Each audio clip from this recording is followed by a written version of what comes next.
point, I need first to explain how I came to relational intelligence from IFS and what relational intelligence is, which is a kind of polyvagal IFS indeed, but not only, and introduce you to what I call the compass, which you can see at the bottom left of the screen. This compass is a key to understanding and practicing relational intelligence. And so I want really step by step introduce you to, for you to be able to follow this video in the second time. So this is the beginning of the presentation, which is a Prezi presentation. So maybe some of you are used to it, and, others don't. So this is something very fluid. It's much more fluid and more vivid than living than the PowerPoint. And what I realized doing this work with IFS is that self is never destroyed by trauma. If we consider trauma being the outcome of dissociation, self can never be totally dissociated from the rest of the body or from the psyche or from itself. There is always a little amount of self that remains intact and is that we can tap into as we do the therapy. So this is very important. And the other thing that I discovered with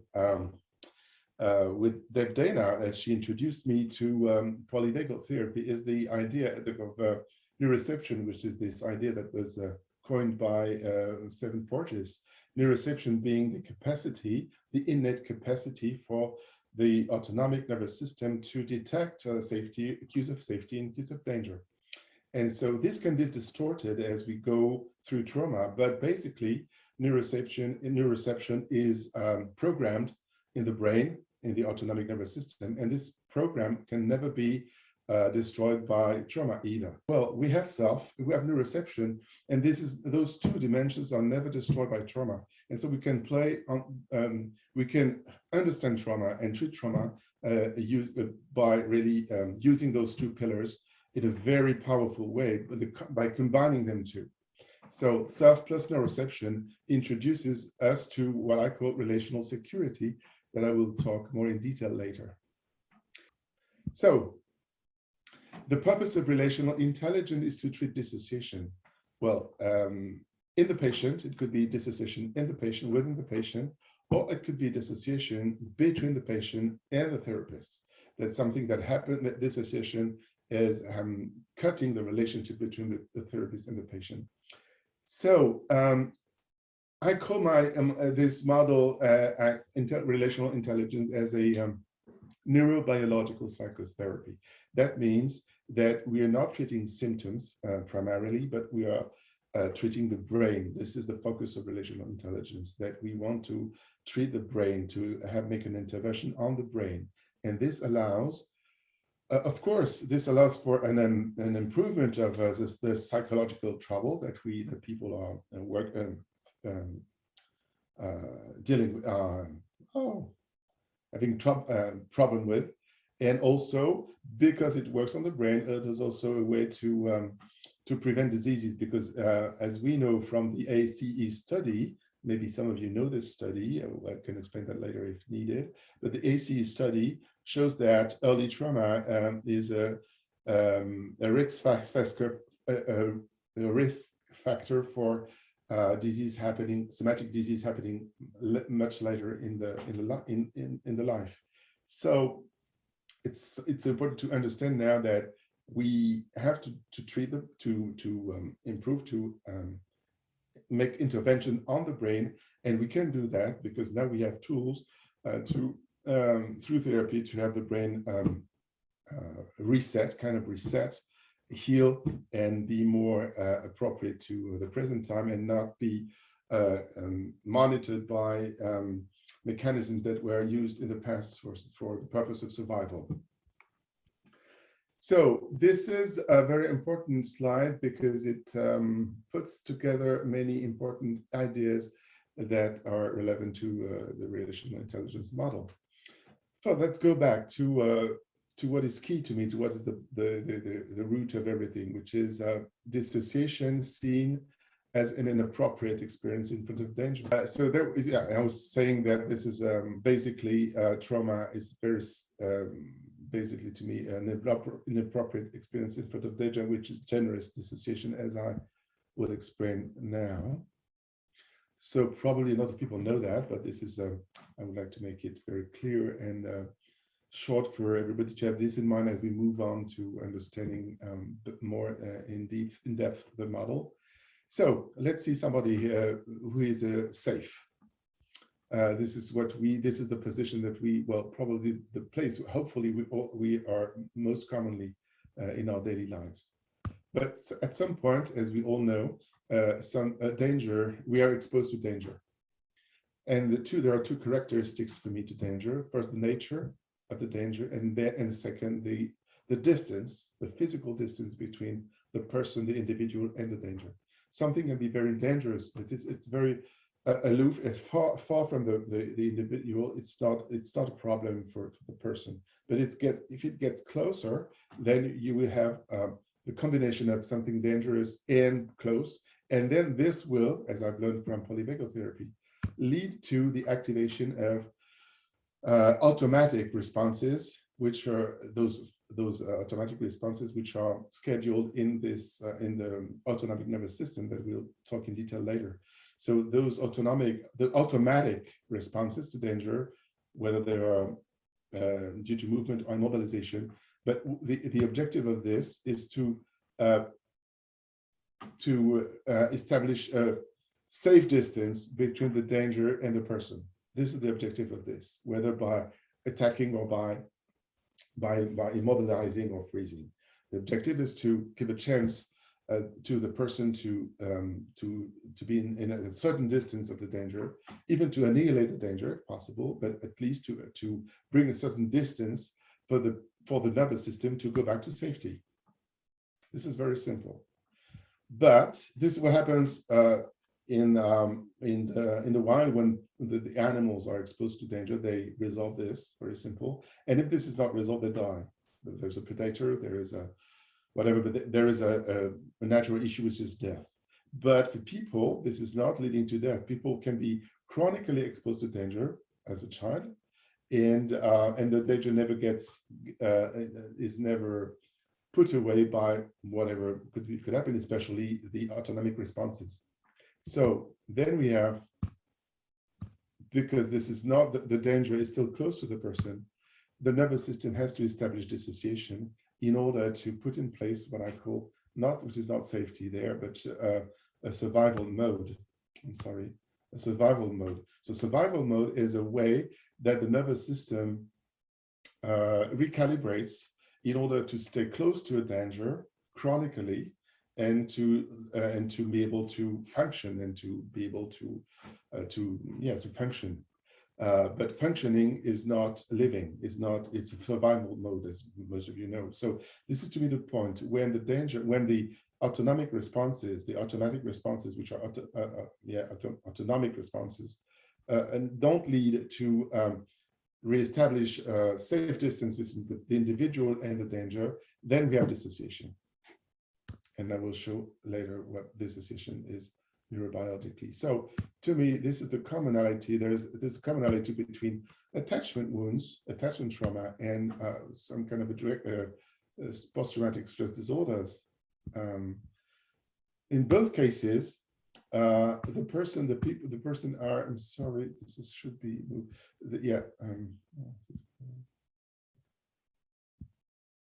Whether there is something happening in the development between the child and the caregiver, or something which is not between the child and something with the caregiver, but someone else. It might be this kind of a dangerous situation or whatever could happen. But to me, the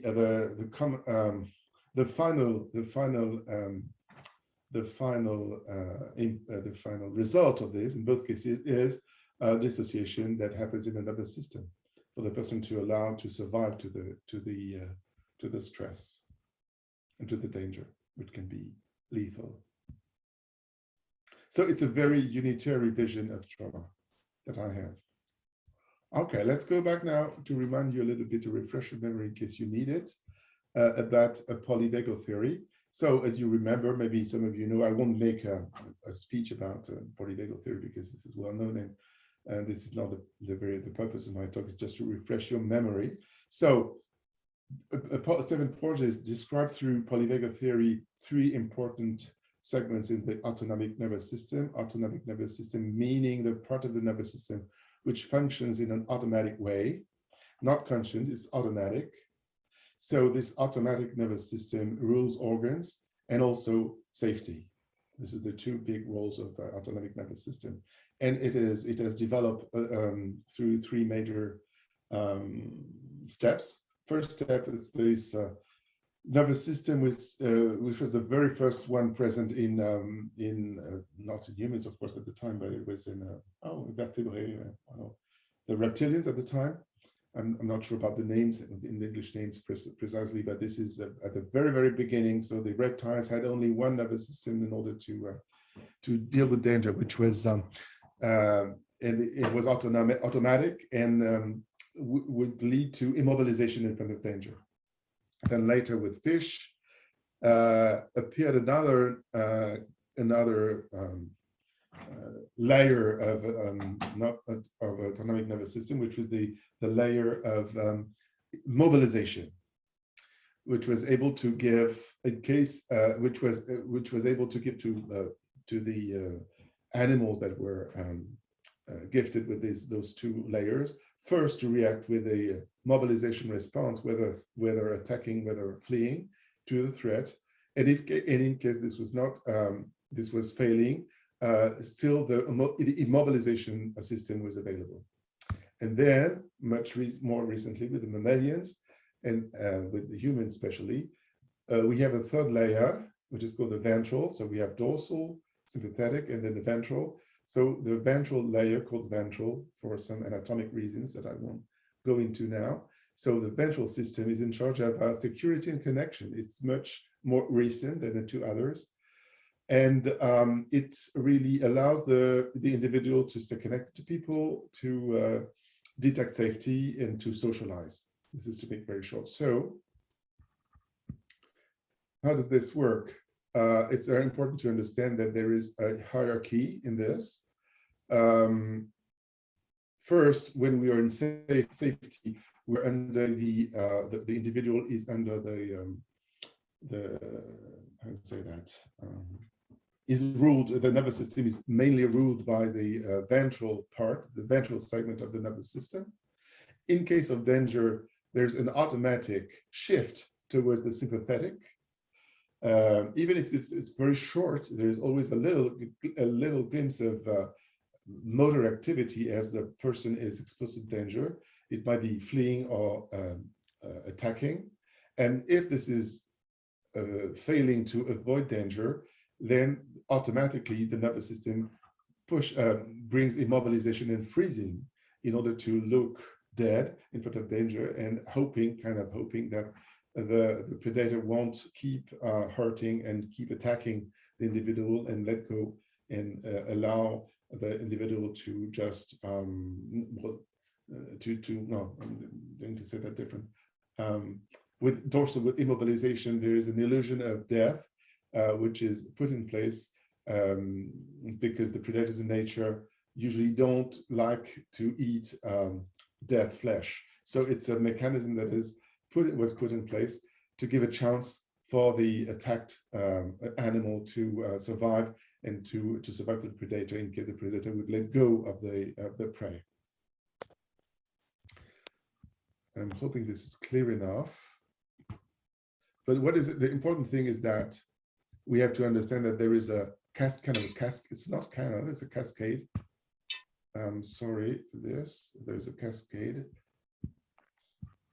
Okay, so we're first in safety, then danger happens, we move, flight or flight, and then in case of risk of death, we feel trapped, paralyzed, withdrawn, and collapsed, killed. So this is just a reminder of what polyvagal therapy says. So if we now go more into the neurobiology of dissociation, I would like to introduce you maybe to the defense cascade model, which is also part of the the models that we refer to in relational intelligence. So the cascade model by Kozlowska as a model that is complementary to the polyvagal model. It goes deeper into the neurobiology and the neurochemistry of those autonomic responses that we've described before with polyvagal therapy. So if we look at this and we look at what happens as the individual goes from safety to mobilization, we have those two pre-programmed. I said in the beginning that this is programmed in the autonomic nervous system. So there are, I won't go into the details of those structures. It's from the brain to the brainstem and the organs, and this is organized in parallel. So when the sympathetic piece is activated, we have a series of structures of the brain that are activated in order to bring more blood to the organs, especially the arteries and the muscles. So the heart beating is increasing, the vessels are dilating, making larger. For the adrenal glands are secreting cortisol. All this, is the aim of all this is to bring more nutriments and more blood to the muscles, because just after that we have this other route, neurological route, that automatically triggers the muscles, whether for flight or whether for flight for fleeing. So so we have this piece, the sympathetic piece, which has to do with those structures. This is pre-programmed, this is programmed, and this is innate. But when this fails, as the polyvagal describes it, we come to the dorsal reaction, which is or could be tonic immobilization. And this is related to another series of neurological routes from the amygdala to the spine. And what is important here is to understand that this neurological pathway has two important roles. There's the activation of this pathway has two important consequences. First, it inhibits the activation of the muscles. So it doesn't paralyze the muscles, but it just refrains the muscle from being activated. So we have a conflict between two activation, the strong activation of the muscles, plus the strong inactivation of the dorsal pathway. It's important to understand that. And as the result of this, we have the immobilization and the sense of low energy in the body as we freeze, as we are in this state of immobilization. But this is not because the muscles are paralyzed. This is because the muscles are refrained from being activated. And the second important point of this that I want to mention very importantly is that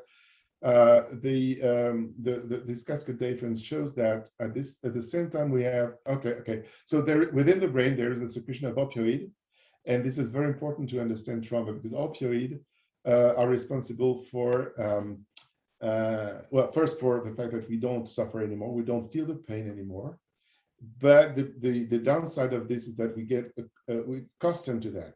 It's because the opioid system creates a dependency. We say dependency, is that right? Dependency? Yes, that's correct. Addiction? Yeah. Okay, that's correct. So we have something very important to consider here, because as we touch into this dorsal activation, if this is too chronic, if this is too long, we are facing a situation where the opioids are chronically synthesized and secreted within the brain, and we have a kind of an addiction to it, which is a good thing, because this can allow for the organization of the person when the situation is chronic and the child is chronically exposed to dysfunctional parents. Then we have the structure of the personality can be solidly rooted in this dissociation, thanks to the opioid secretion and the addiction thing that happens with it. But the downside of this is that it's very hard for people to get out of this, because people get kind of addicted to danger, or not to danger, but addicted to the reactions to danger that they put in place in order to avoid danger or to survive to danger. So this is a very important piece to understand, that we have to, as we deal with the dorsal system, we have to deal with this piece around the opioid dependency that goes with the chronic exposition to trauma and the survival mode.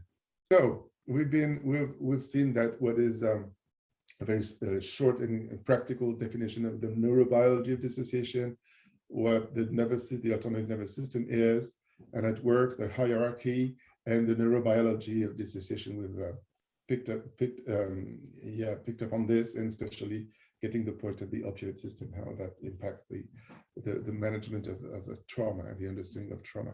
Another point is that I would like to introduce you to my way of seeing the brain. I would like to see the brain. Well, we have the Maclean model that everybody is aware of, saying there are three pieces, three layers: the limbic,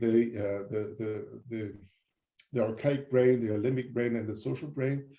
And I wanted to make more simple as I work with this model, and to make very simple, saying I would like to consider there are two brains that are interestingly important to differentiate. I would say the lower brain and the upper brain, where you have French version and the English version in white. So the lower brain, I'm not sure if there is the lower brain and the upper brain refers to the anatomy. The lower brain being composed by the segments of the brain which are situated, located in the lower part of the brain anatomically, and the upper brain being composed by the other parts of the brain. If we look at the Panksepp cascade of structures that he has described. So it's important to consider that, because to me, the lower brain and upper brain very different function in a very different way. The lower brain is body-centered, body-oriented, automatic, implicit. It is the place where implicit memory lands. I can comment more about implicit memory if you want, but it's important to understand that the implicit memory, in particular, the memories that were put in place during the attachment period from 0 to 3, is located in this lower brain, which is automatic, body-centered, and implicit, when I said it already. And it is pre-programmed. The other thing is very important, is that it's pre-programmed. The programmation is mostly in place at birth. It is inherited. It's innate, as a kind of opposed to upper brain, which is conscious brain, not so much automatic.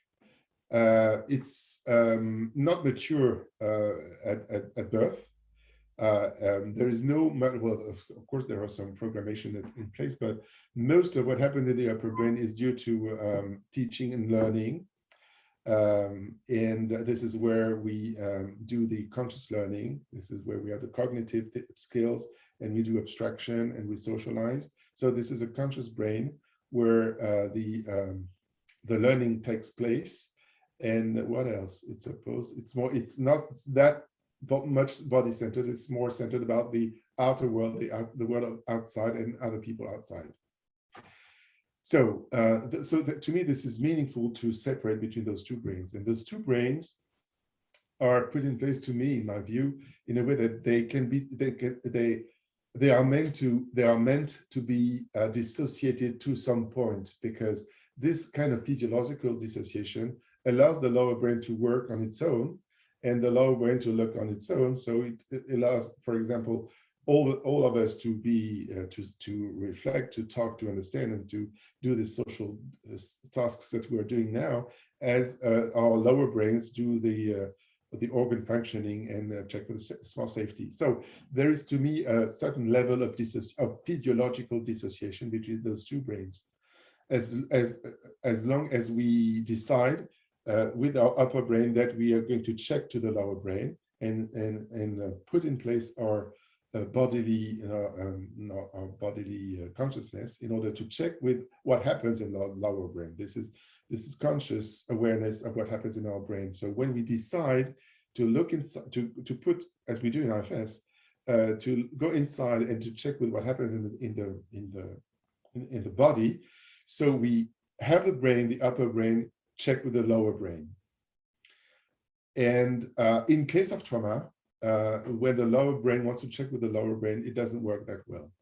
It is not as functional as it should be.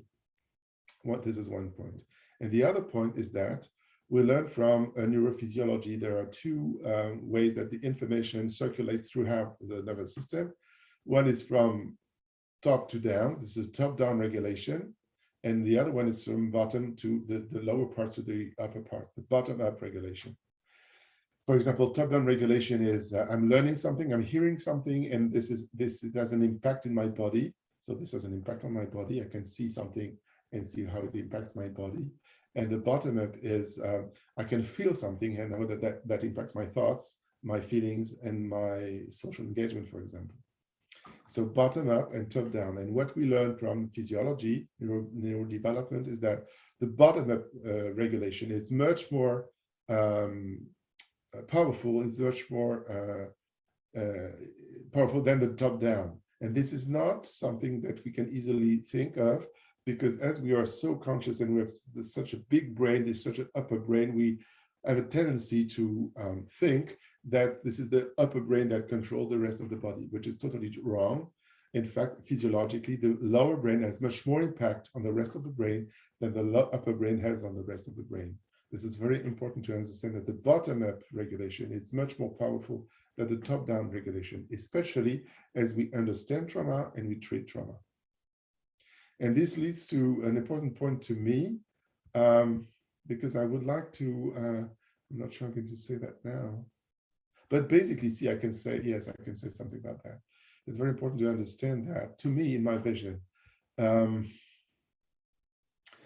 bottom-up regulation and top-down regulation are each of them are used by the therapist and in different ways. For example, when we invite in IFS consciousness to go into the body and check with the parts, to me, we do predominantly the top-down regulation. We invite the consciousness and the body and the consciousness, and we invite the forebrain, the prefrontal brain, to go into and to check with the lower brain. When we do more, and this is to be auto-regulation, and when we do more of what happens in you when I'm getting closer to you, when I'm touching you, when I'm looking at you, when we invite this intersubjective skills of capacity, we invite the bottom-up regulation, which is co-regulation.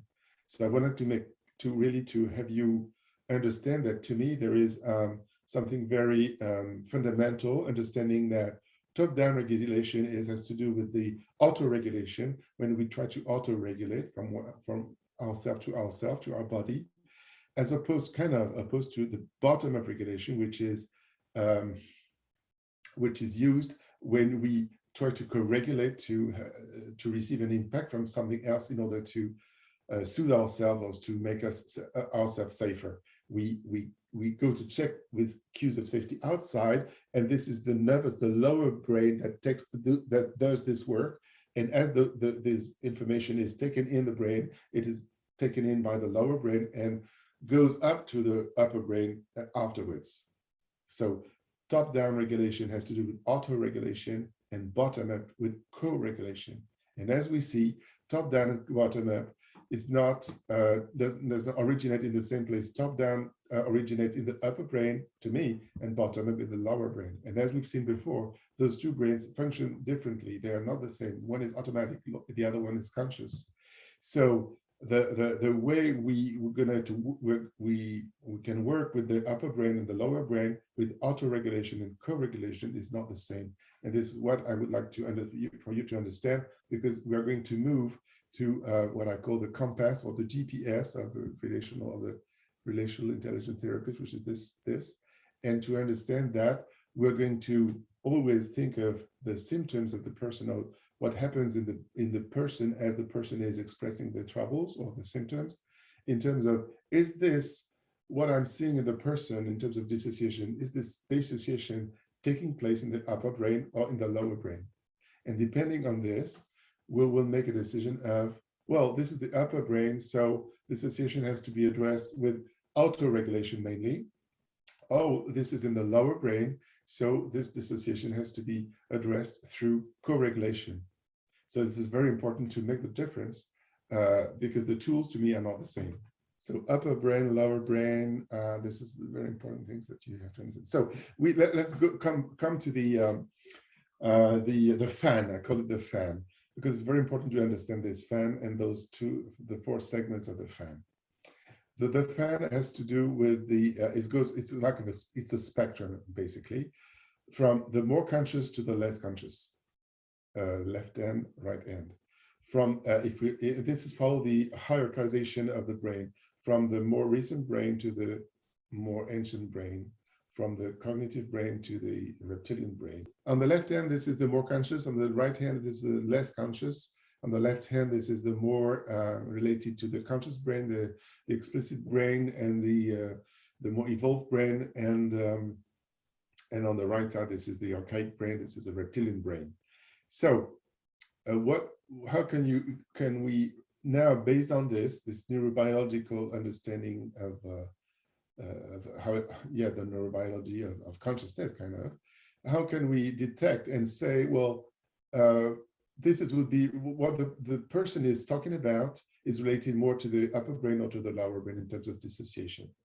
And first, we have to understand that, to me, if we look at this, if we deal with parts, if the person is experiencing parts as the person is talking about his problems or these issues that he's facing, to me, it tells that it is a very conscious. It is the most conscious way to apprehend the dissociation within. So I would put the parts work on this frame, on this spectrum, on this fan, on the left side, on the left-hand side. And just after that, if we go deeper in towards the unconscious, the more automatic nervous system or unconscious brain, we would say that if the person is more experiencing dissociation in the lower brain, that the person will not be able to say, I have a part in me that, but I am in a state of. And whether the person says I'm in a part of me is, or I am in a state, this make to me the boundary between the two words, the worlds of auto-regulation and the words of co-regulations, which encompasses those three categories here. So we have the world of auto-regulation here. I have a part that, and the world of co-regulation, as I'm expressing this to you, my therapist, I am in a state of. This will be clear as we'll go through the demo of Anissa later. So if the person is saying I'm in a state, then we can say that the dissociation is happening in the lower brain. And then there are three different categories, from the more conscious to the less conscious. And then I'm going to go into this compass, I would call it the GPS, which is the same, which describes the same things, but put in a different way. From here, from the minus sign to the positive sign, saying that we are the less conscious, the more conscious to the less conscious. This first segment quadrant is auto-regulation. This is the quadrant of parts work. Those three quadrants, is that correct for you? Do you understand quadrant? Yes, that's correct. Derek? Yeah. Correct, okay. So those two quadrants refer to auto-regulation, lower brain. And in that case, well, in those three cases, the person would say, well, I'm in a state. I couldn't say I'm in a part, I'm in a state. And this is, to me, exactly what IFS people would say when they say they're blended. To me, blending has to do with the fact that people cannot differentiate, cannot separate out from the parts, and this is to me telling that the nervous system, the dissociation is within the nervous system. So blending to me has to do with the segment number 2, the quadrant number 2, when the person is not able to say I'm in a part, but I am in a state of whatever it is. It could be angerness, it could be despair, whatever it is. And at the same time, I'm able to be with you. So I'm still connected with you and can be in the present. And I'm also experiencing a state. This is the first step into the world of co-regulation, of the world of dissociation within the lower brain. If this goes less conscious, then the person will be still in a state, but unable to relate to the therapist. So I'm angry, I am at really so pissed at this, and I don't want you to help me. I won't be pissed, and you will never let me know that I don't need to be pissed. This is exactly when I am in a state of anger, for example, of rage. I'm outraged, and I don't want help. I don't want you to help me get out of that rage. So this means that I'm not able to connect with the therapist, and then the therapist has to, I will say, engage therapeutically and go and connect in a conscious way. We'll explain that later with the client to attune and to go to make a movement to reach out to the client, whether the client is experiencing a sympathetic state or a dorsal state. I will explain later. And the other quadrant, which we won't see in the demo, is and refers to what maybe the first person who talked about opioid things was referring to. This is what I call the bubble. Here in this place, we deal with more permanent dissociation.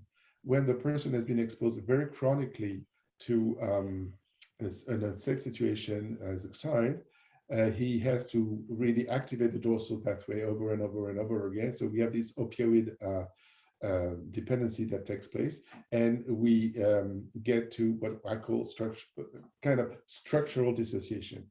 So here we have something that has to do with a state as opposed to a trait. A state is temporary as opposed to a trait which is more permanent. So, and what is typical to this category of situation where the nervous system is dysregulated, in survival mode, dissociated, is that the person is not aware anymore that the person is in dorsal. Here, the person can say, "Well, I'm in low energy. I'm in low energy and dissociated. I am." Because people can say that I'm blurred. I'm not here. I'm thinking of something else.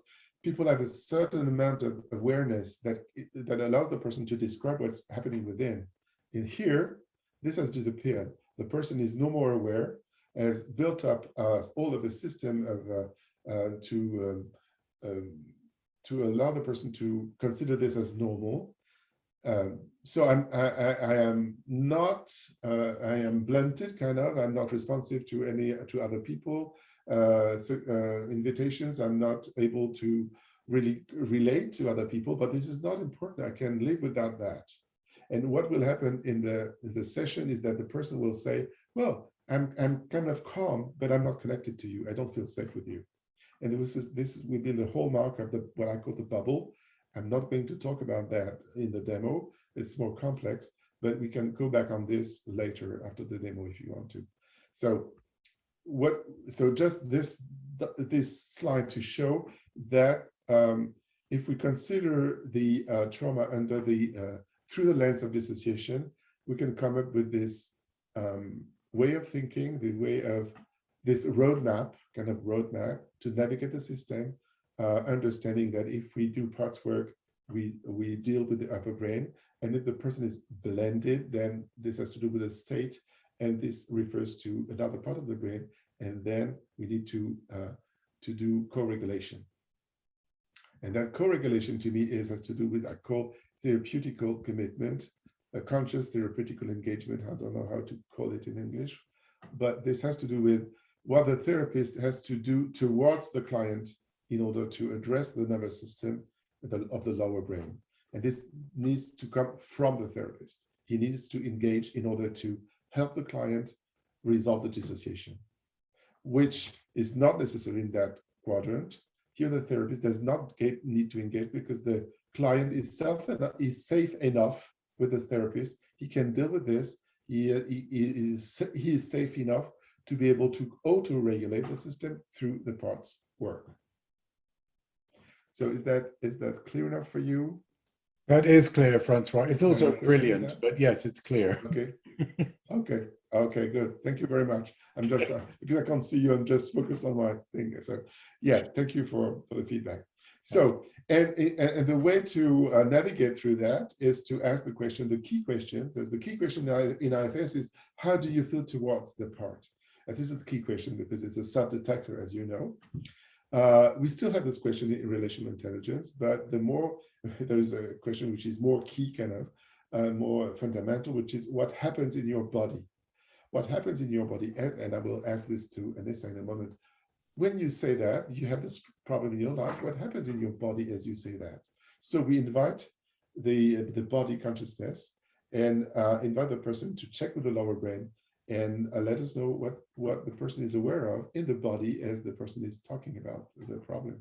And this is key. This is the key question. And depending on the answer to this question, we will be able to say, well, this person is probably, as far as I'm aware, as a therapist, probably in quadrant 1, 2, 3, or 4. And according to that, subsequently, we will be able to address the issue and to use tools that I'm not going to detail deeply here because this is not training, it's just an introduction to the model, but we'll be able to use the tools. Those tools for quadrant 1 are mostly inspired by IFS, the IFS work. One of the big difference is that I work with the protectors more through an attachmental perspective, rather than to me the perspective of IFS. This is more about dissociation, asking the part to step aside in order for the therapists to do this work with the self, which is to let me in kind of a little bit dissociative approach, which is not bad, but it's not really my philosophy. So I would like to associate the protector, and I'm doing that through what I developed, being the attachment wound of the protector. But aside from this, the work with the exile is the same. So this is the work where I do the kind of work I do with autoregulation. There could be other ways of doing autoregulation. It could be EFT or other ways to do it, but I have a strong preference for the IFS work, of course, because I've been doing that so much, and I appreciate this work so much that this is one route of the model, important route. So, and as we do this quadrant, then we will add the skills, the tools that I've put in place here, and in quadrant 3 also are the tools that I've learned from that data. Here we call it let's call it, make it sure like the vagal break. We're going to use the vagal break. I also use the expression of vagal touch. And here we will ask the quick question that I've learned from the data here. What do you need in case the person is in sympathetic state and not able to connect with the therapist? The therapist will engage, asking, what do you need from me, from my nervous system, for you to relax, to make a safe experience of this sympathetic reaction that you have in your body? And in that case, when the person is now in a dorsal state, the therapist will reach out to the client and say, what movement from me, what movement could you do? And oftentimes they cannot do any movement, of course, because they are frozen. But if they can do, they can do. But most often they can't move and they can't do any movement. And the therapist will ask this quick question: what movement, and nothing else, that movement do you need from me? And if the client is not able to answer the question, the therapist will initiate actions, movements, to help the client get out of the dissociation through the sympathetic activity and then back to the ventral state. This is for quadrant 3. This is the tools. And here the tools, here quadrant 4 is mostly about metacognition. So I'm going to now go back to this metacognition slide, because it's a very important one. Because metacognition is a very important piece in relational intelligence model. So basically, it's very simple. It's a relational rephrasing. So the therapist rephrases what the person says, but in a relational way, meaning that he will ask the question, say, well, this is what I'm hearing from you. This is the first level of metacognition, because there are many levels. But at the beginning, at the first level is, well, this is what I'm getting from you. And the key question would be, what happens in your body when you are aware that I'm aware of this in you? This sounds very strange and bizarre, maybe, and difficult to ask to a client, but it's very powerful. This is the experience that I made with Deirdre Fay when I did this workshop with her at the IFS conference in 2017. And he had a little practice around this. And I was totally, it was a new realm that was opening to me when I received this question from somebody that was listening to me. And this person asked me, what happens in your body when you are aware that I'm aware of this in you? And there was a big shift. of consciousness that I had never experienced before. So this is the relational piece of the rephrasing, and this is so powerful. This is so powerful because it affects the autonomic nervous system. And this is an addendum to the regular polyvagal therapy as developed, I'm sorry, there is a typo here, developed by Deb Dana. Deb Dana is, to me, well, as far as I got it from her teaching when she came to France, she is specialized, or she really has developed tools for quadrant 2 and 3. And as I've been with this work and realizing that there are situations when the dissociation is more structural and permanent, and those tools working with the body is not enough, or not enough, and I had to develop this metacognition that I got from the Dr. Fay, and I realized that there is plenty of possibilities to address those issues that are the result of this chronic dissociation with opioid secretion. And metacognition is very powerful to do that, because at this point, when people have been chronically exposed to danger outside, that kind of cut the relation to the outside world. Anything from outside, from anybody outside, is dangerous now. This is forever, and I'm regulating myself on a survival mode, and I don't want anybody to reach out to me. But doing this, co-regulation is ineffective. So we have to find another route for the therapist to get into the nervous system, not directly through the body, but indirectly through the metacognition. This is why, to me, metacognition is a key to addressing those structural difficulties that we're facing with people who have been exposed chronically to trauma, especially attachment trauma. And in terms of attachment trauma, research has shown that the higher the capacity for metacognition in people, the safer the attachment. So there is a direct relationship between the quality of attachment, the quality of safe attachment, and the capacity for the individual to realize, to understand, to be able to see, because metacognition is basically about being able to notice, to see what is happening inside and making sense out of it. So the safer I am with myself, the most I'm capable of doing auto-regulation, and then making sense, seeing what's happened inside and making sense out of it, and understanding, making my own understanding of this and sharing it with somebody else. So there's a close, very important connection between the capacity for metacognition and the quality of the attachment. And in return, the more capable the therapist is able to bring those metacognition tools to somebody who is deeply structurally disconnected, the more the therapist is able to is powerful, is capable of allowing the person to come back to present time and get out of this chronic dissociation, opioid-based situation. So metacognition is an opportunity for the client to experience relational differentiation, which is key to people who have attachment issues. When the attachment is not safe, basically the child is not able to differentiate from the attachment figure. So this is key. And as we work with people who have deep attachment wounds or issues, we are facing this problem because our clients don't really see ourselves as different and safe as a therapist. We're different, we may have another point of view, but this is not a danger to them. This is safe, this is not a danger.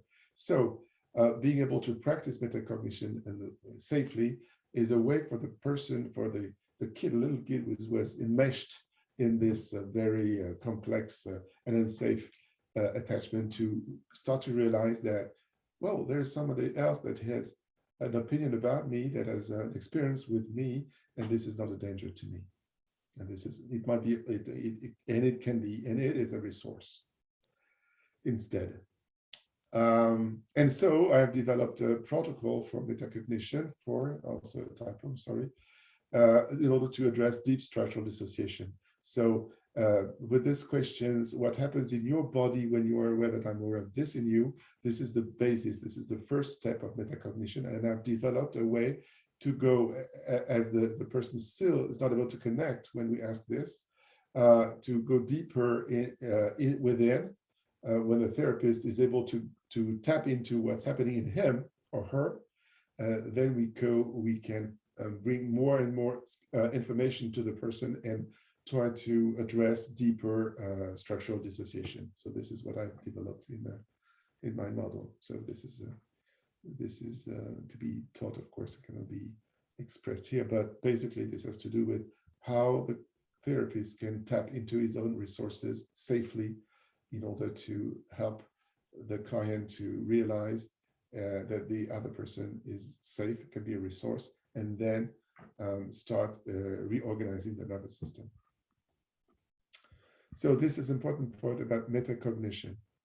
Also, this slide, just to refresh, this is, I'm sorry, this is in French, but just to let you know that as we start, this is the timeline of the session from beginning, the contract, the different tools that are being used, and the closure. But as we do this, basically what we always do is that we always ask, what do you experience a part or a state? This is the key question. And depending on the answer, whether it's a part or a state, we will do practice auto-regulation or co-regulation. And co-regulation has two dimensions. One is more physical, which has to do with quadrants 2 or 4. It's more physical. It's the regular polyvagal work developed by Deb Dana. It's the physical engagement of the therapist. And the other dimension is metacognition. It's more cognitive. It looks more cognitive, but it's basically very relational. And both work together. We always, in relational intelligence, we always have to make those two dimensions work together every time. Even if we decide starting first with this, with the physical thing, the physical piece, if we're working quadrant 2 or 4, we will always add the metacognition piece to it. And if we start with the metacognition because the person is too unsafe, then we will check for physical responses as we go through the metacognition process. Well, here we are.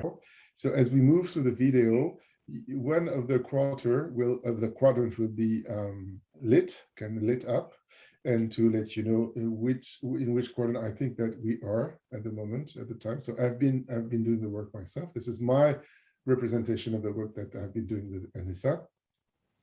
And in parallel, this is referring also to the flow. This is, I'm sorry, it's in French now. It will be maybe one day in English, but this is the flow of the session here. We start, then we move to the contract as we do in IFS. Yes. Then we do the work, and we go through the quadrants and using the tools that I've a little bit touched upon so far.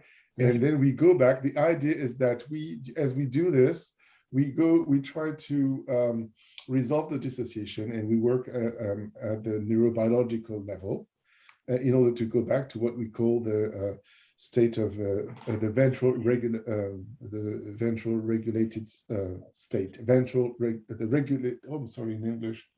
regulated ventral state, meaning that we want the person to be, at the end of the session, to be out of the dissociation, at least partially. So this is the flow: start, contract, neurobiological work through the quadrants and the tools, then go back to find the state of safety and closure. Great.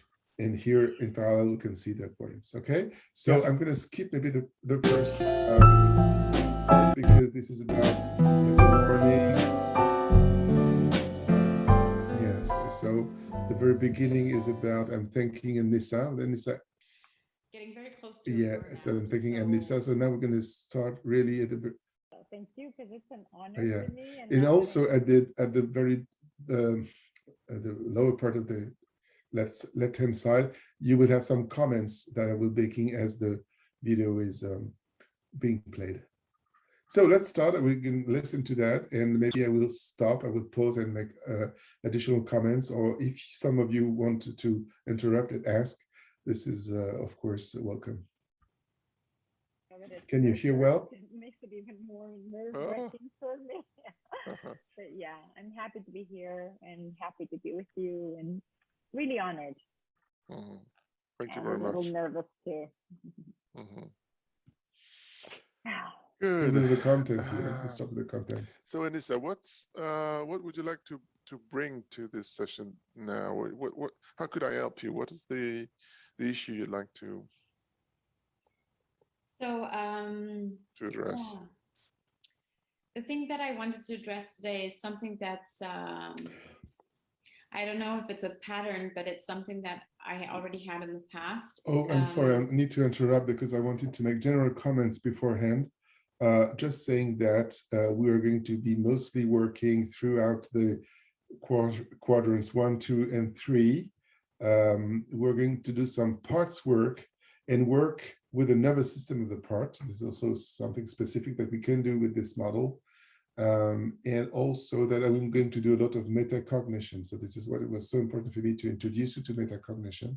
And you will see that I will refer to what Anissa says and say, how's it for you when I understand that from you, or when I'm making an interpretation of what is happening in you, what happens in your body when you get that information. So you will hear that a lot of times. And well, let's go with the presentation now. A couple of months ago, around 2-3 months ago, I realized I was getting pretty close to something I had already known about 6 years ago, which is getting very close to a burnout. So I had the same sort of symptoms, very tired, very irritable, very low energy, very little patience, and a lot of excuses that would justify my not taking rest or my not taking a break. And luckily I had the summer vacation that came with a bit of oxygen. So here we have the content in my schedule, in my work schedule, and gave me a bit of a breather for myself and for my family. And I've noticed that I've started this second semester with a very busy schedule, professionally, with a lot of travel, and I'm sort of fearing that I could get to a point where I wouldn't realize that I've gone too far, and I want to avoid that. Okay, it's very clear. And it's that, but as to what you talked about 6 years ago, well, can you let me know more about what happened 6 years ago? Did you really get into the burnout and you were not able to manage that, or what was the situation 6 years ago? Okay, so 6 years ago, I was 7 years ago, I was in the corporate world. So I had a senior executive position as a manager, so heavy time schedule. And at the same time, I was doing a coaching course. And I also had a third job. I was mother of 2 kids, so that's my third job. And so I want to say, luckily, because of my coaching course, I had to go for therapy. And my psychiatrist, I was with a psychiatrist then, pointed out that if I didn't stop something in my way of life, I was this close to having a burnout. So when I say this close, is I was on the verge of, I was crying all the time. I had no energy. I would say today that I was in denial. I thought I had a hang of things, but I really was not. And I'm glad I was with someone there who was able to point it out to me. And so I left my company and I was able to change direction. And to avoid going into the burnout. Yeah, and to avoid that red zone, yeah. But as far as I understand it, at that point, you were 67 years ago, you were not able to see the symptoms that were showing you were going into the burnout. So No. this is the thing.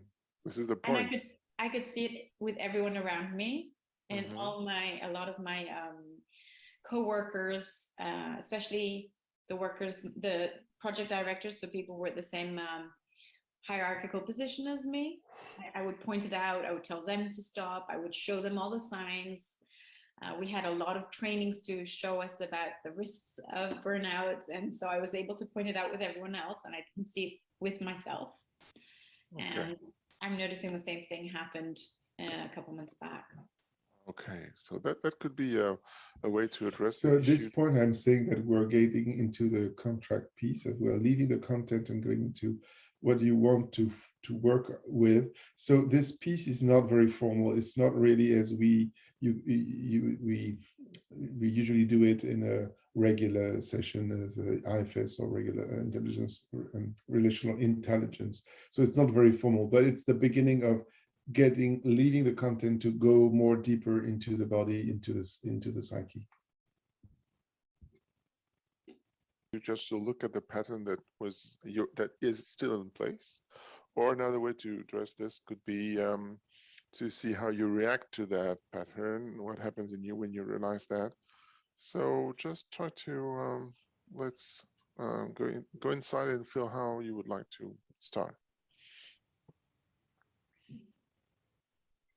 Yeah, I'm noticing when hearing you that there's something in me that wonders why I can see it in others and why I can't see it in myself.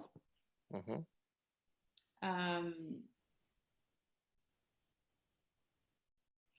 There's also something about congruency, about the job that I do today as a coach and therapist is also about helping others avoid this. And there's something that just there's a bit of shame, I think, also shame and about having it, not being able to detect it in myself. So a part is probably letting you, telling you, shame on you, you're not able to do this work for yourself, despite you're doing this for other people. Is that right? Is that the way you experience it? As a part of you, or is it more subtle?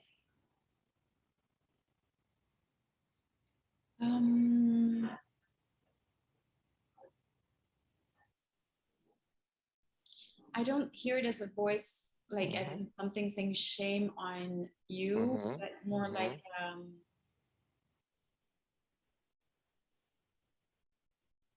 it's really very subtle between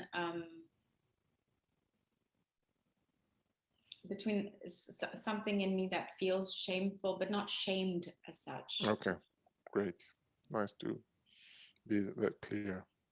Okay, so as I understand it, a little sense of shame around this, a sense of why is that I cannot realize that, because I'm aware of it, I can teach it to other people, but still I'm not able to detect it for myself. Is there any other reaction to that situation that you'd like to?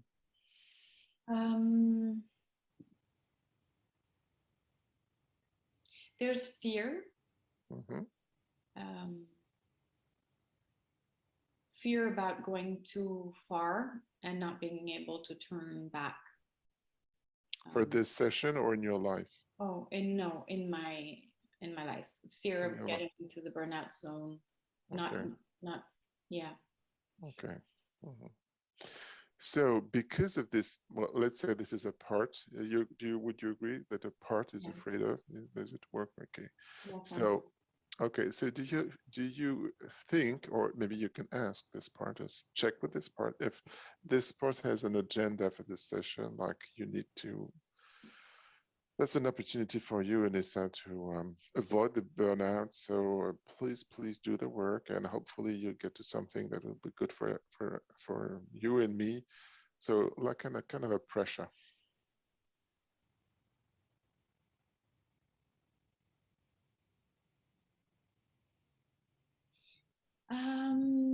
Yeah, there is some pressure, not necessarily for our session right now, but there is some pressure, as in some signal flags that are being raised, as in, you've got to sort of be aware of this, and you've got to stop being in denial, sort of thing. Yeah. So I would invite you to just reflect that part, let it know that you get that.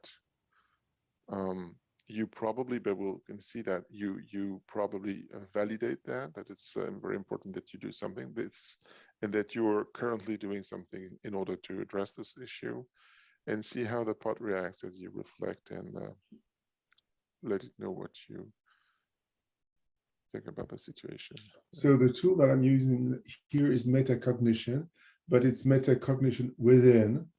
So I'm asking Anissa to practice metacognition with her part, which is a very useful way to use metacognition.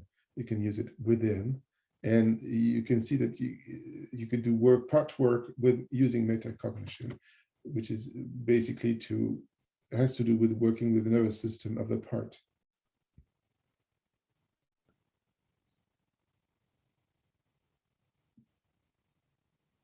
Let's see how it reacts.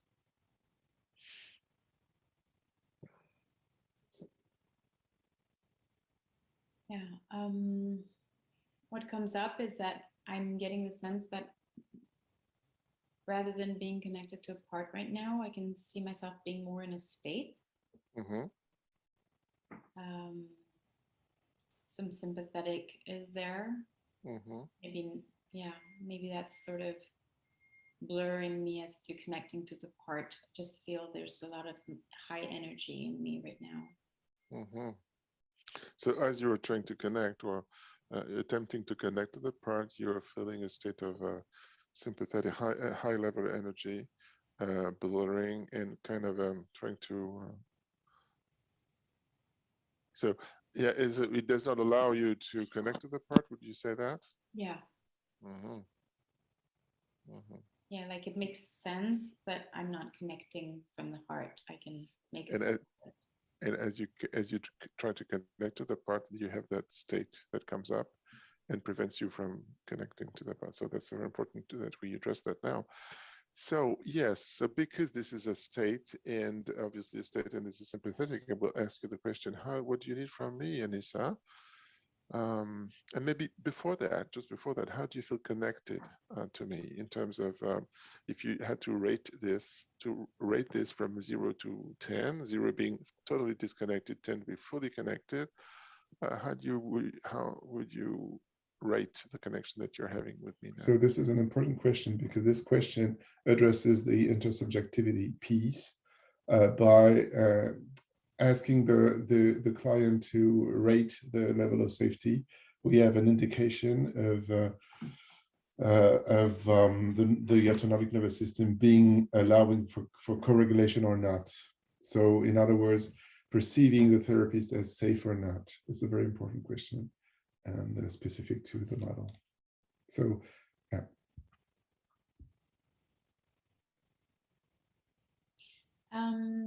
Right now, a little bit higher than before, but I would say maybe a 6 now with my eyes open, and probably a 4 when I was trying to connect to the part. Great. And as you're around 5, what do you experience? How would you experience in your body in terms of the level of energy? Is it a high energy or low energy? As you realize that you're, let's say, only 5, this is the 5 comes up, not very safe, not very dangerous, but in between. What is the state of energy in your body as you? So 5 is not very high. So to me, it is. It says says that Anissa at this point is not so much able to connect to me. She is a little bit too disconnected, and I will have to engage myself in order to help her get out of that state or regulate that state. High energy. High energy, still high energy. Okay.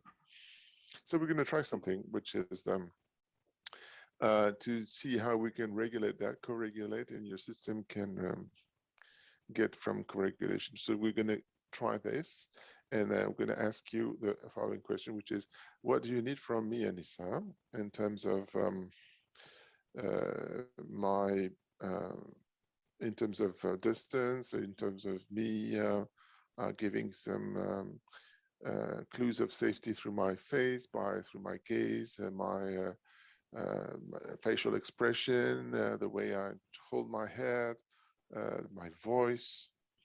I can also touch you, or you can be touched. I could be touched by you. So all this is available. This is kind of a menu. Joe, just see what comes up. Maybe first of all, how do you react to this invitation? I see that it soothes me in a certain way to hear you say I have that option. And I think something that came up is when you said I can touch you, I can be touched by you. That sort of helps me, although I know this is virtual. I think, it's sort of it sort of helps me feel that it's not so virtual and Mhm, that could mhm, be available to me. mhm. And maybe I think I would just need a breather together. If we could breathe, just Let's do that. both Yeah, of us let's do together. that. Let's breathe together. Yeah. I'm going to follow your breathing, or do you want you to follow my breathing? Oh, I would love if you could come to mine and we could find if that Okay. works for you too. Yeah. Sure, sure. So I'm going to do this. So we are synchronizing our nervous systems. Yeah, that's better. And see how your sympathetic nervous system reacts to this. Is it getting better, like more relaxed, or not? Or do you experience another kind of energy, like low energy? Could be whatever.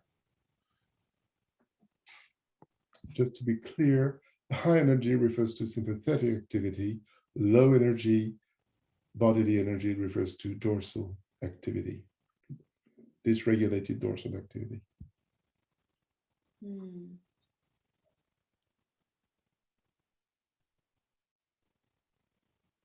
No, I'm noticing my heart rate is better.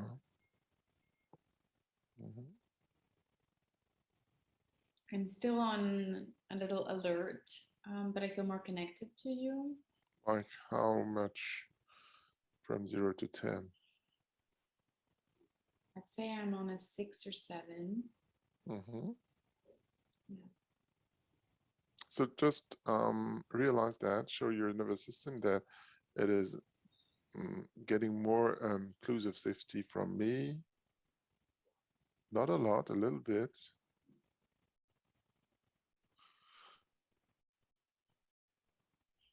And see how it reacts as you realize that. So we've been diving into the nervous system because at this point, when we started the session, we had a dysregulation coming up. So we had to deal with this. And then after regulating, after we were able to regulate this nervous system, she goes back to more safety, and we could do some kind of parts work as we will see.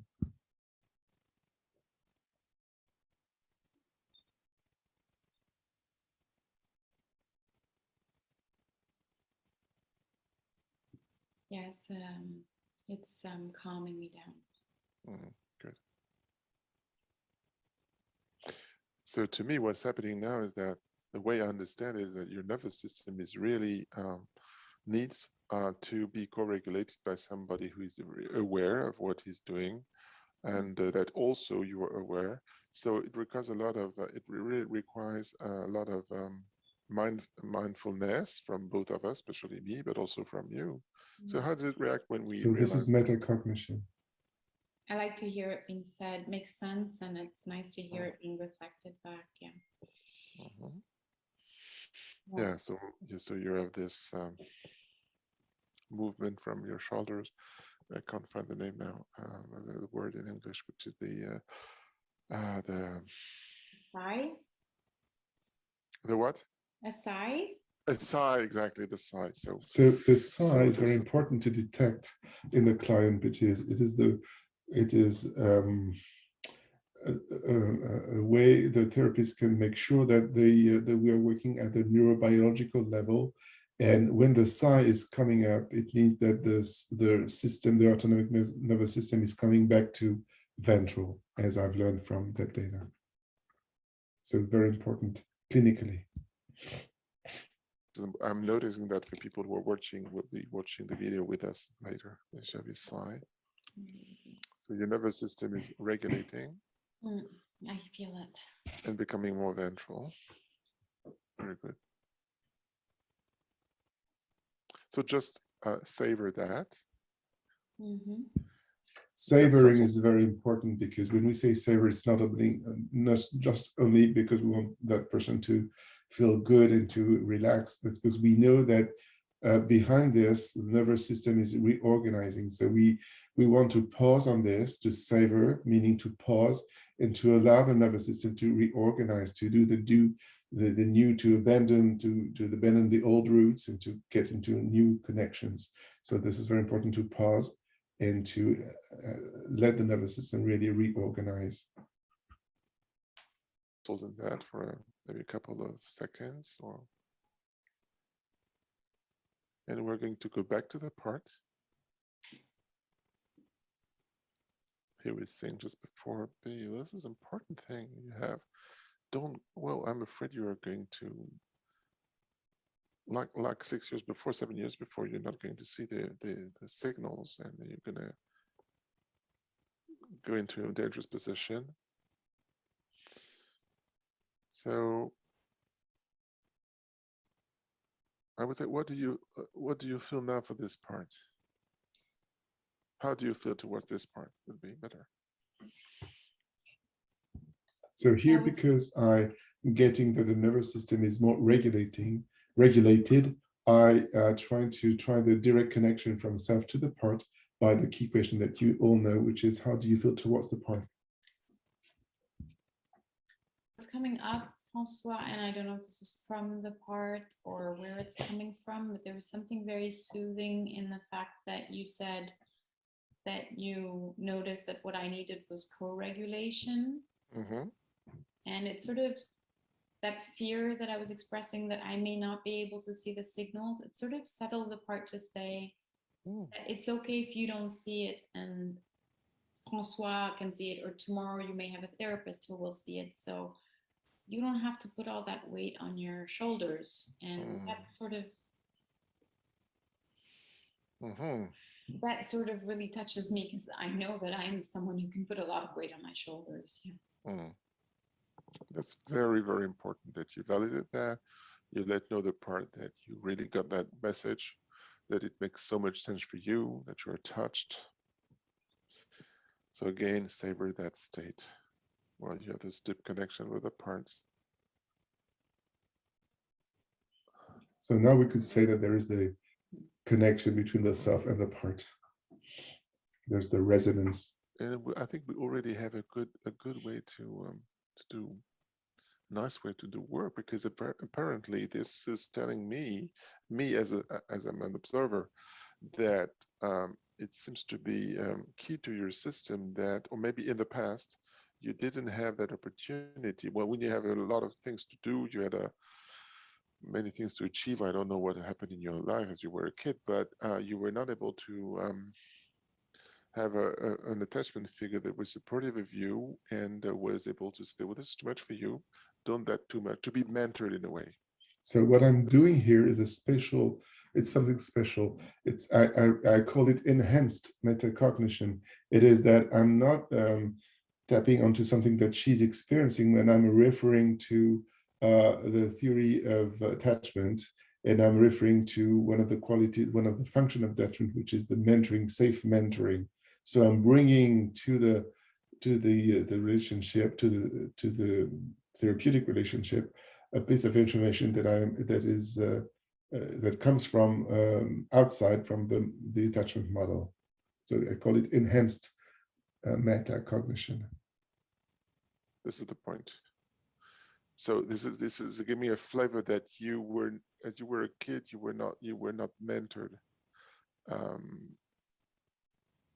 to carry out, to achieve what you had to achieve, and safely as a kid, not doing too much, taking care of getting resources outside of you, all the things that create a good mentorship, a safe mentorship for you to grow. So this is what I'm realizing now, and I would like to know what happens in you when I'm telling you what happens in me.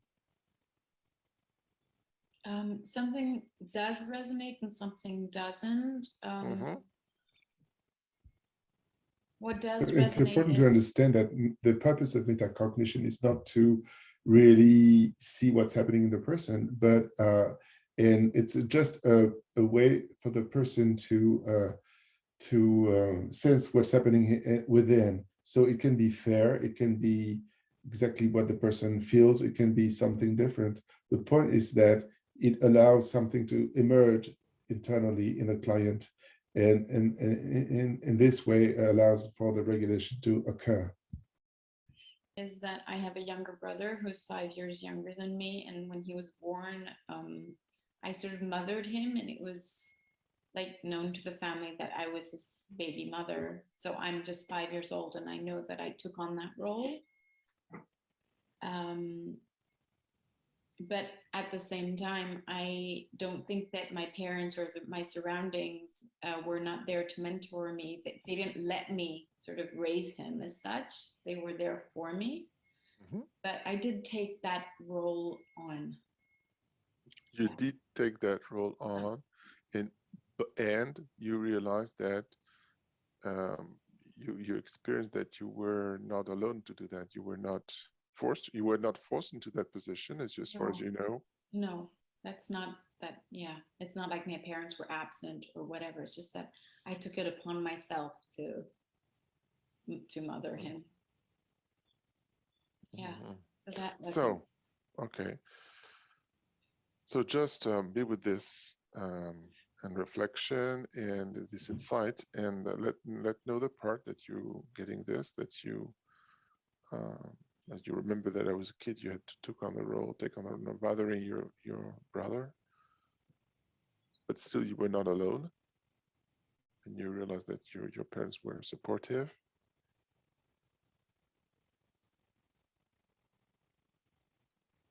So how does the part react, or what happens in your body?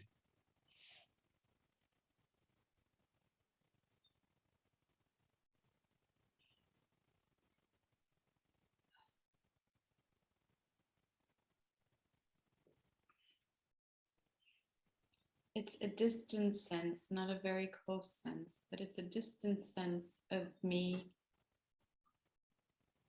younger. I can't see anything very clearly, so I can't say how old I was. Mm-hmm. But a sense of being alone. So this is exactly what implicit memory is about.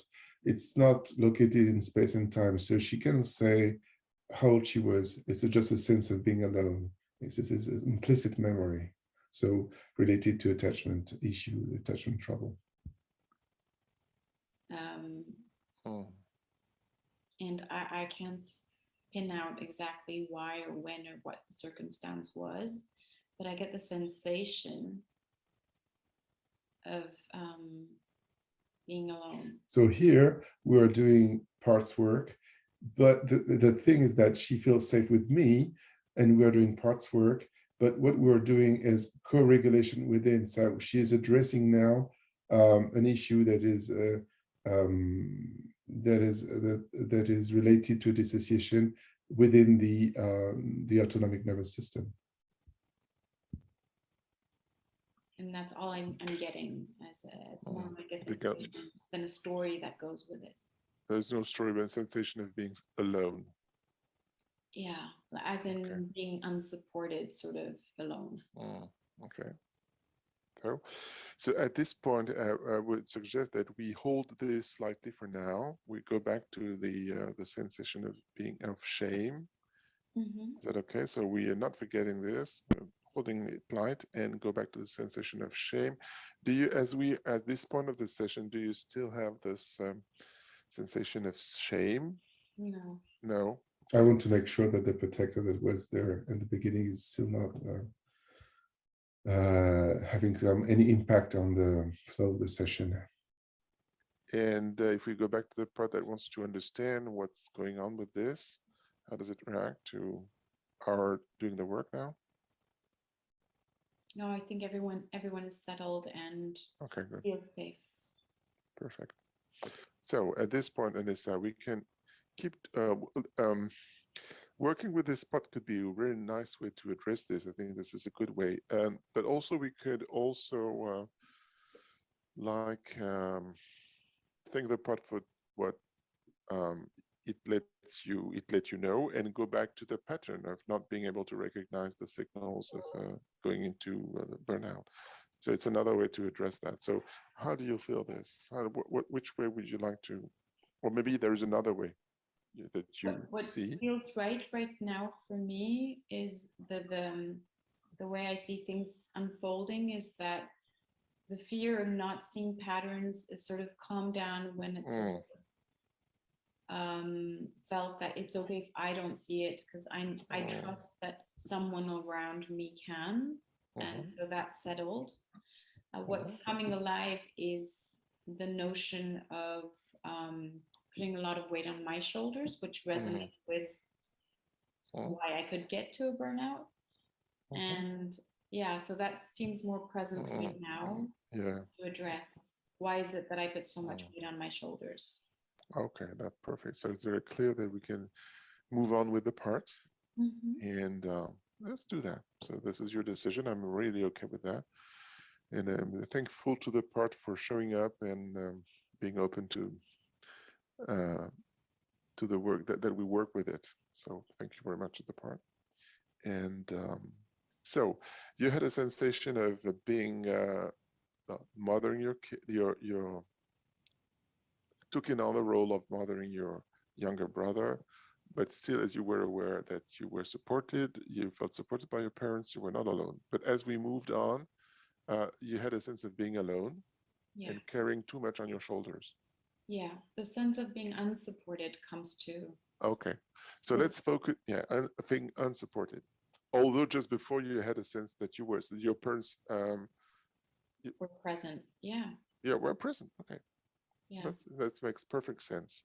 So now I'm sense to me, but okay. I will explain later, but it makes sense to me. Do you want me to explain more about that, or do you? No, because in a sense, I know I'll go back into my cognitive understanding. Yeah, exactly. I can make a short comment on this because this is typical of attachment trauma. And attachment trauma, the parents can be very supportive, but because they don't have the skill for attachment, the appropriate skill of attachment, they don't get the nervous system attuned to the nervous system of the kid.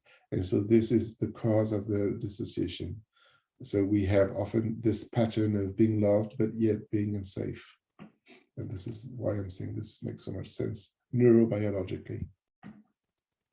So I trust if it makes sense to you, that's good for me. It really does.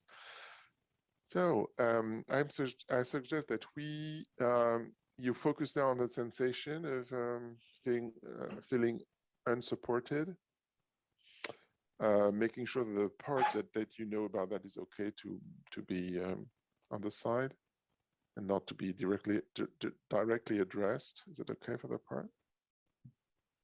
Yeah, and as I'm focusing on it, I can feel a weight on the sides of my neck.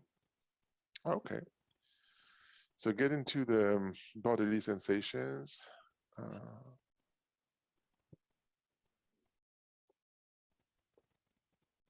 So as you can sense the feeling on the shoulders. Is there anything else you can detect? Can describe?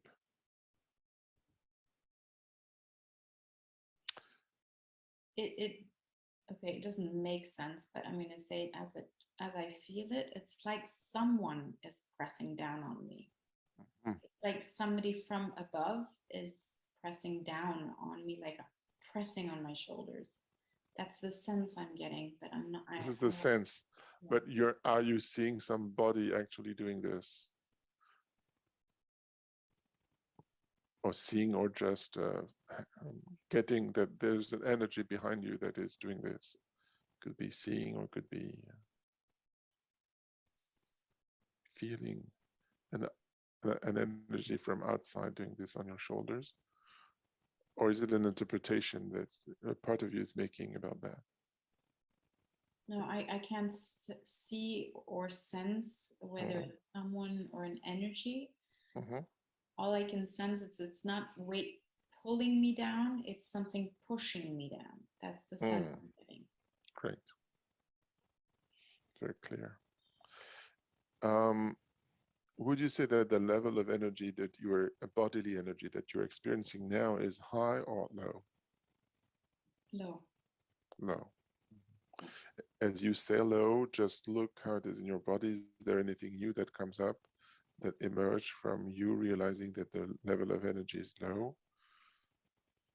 or not?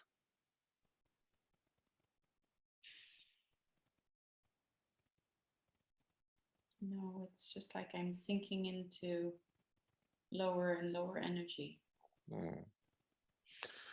So from my perspective, you are experiencing a state and not a part. Do you agree on this? Yeah. So okay. So this is low energy. This is dorsal energy, as you know. And what I'm going to do now is asking you if you are aware, if you can see or aware of a movement I can do myself for you to feel that state in a safe way that could be helpful to you. So maybe there's a movement you can figure out, or maybe nothing comes. You don't need to have an answer to that question. So are you asking me a movement I should do? Obviously, she has hard time answering me. So this is telling that she's not really in the present. She's not able to stay connected to me. So to me, she's in quadrant 3 now. Whatever, whoever. And maybe you don't know. It's not a problem.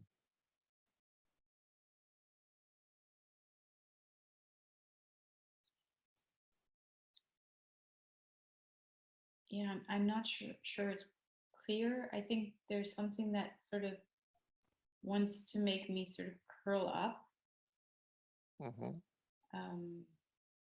Because I feel really tired.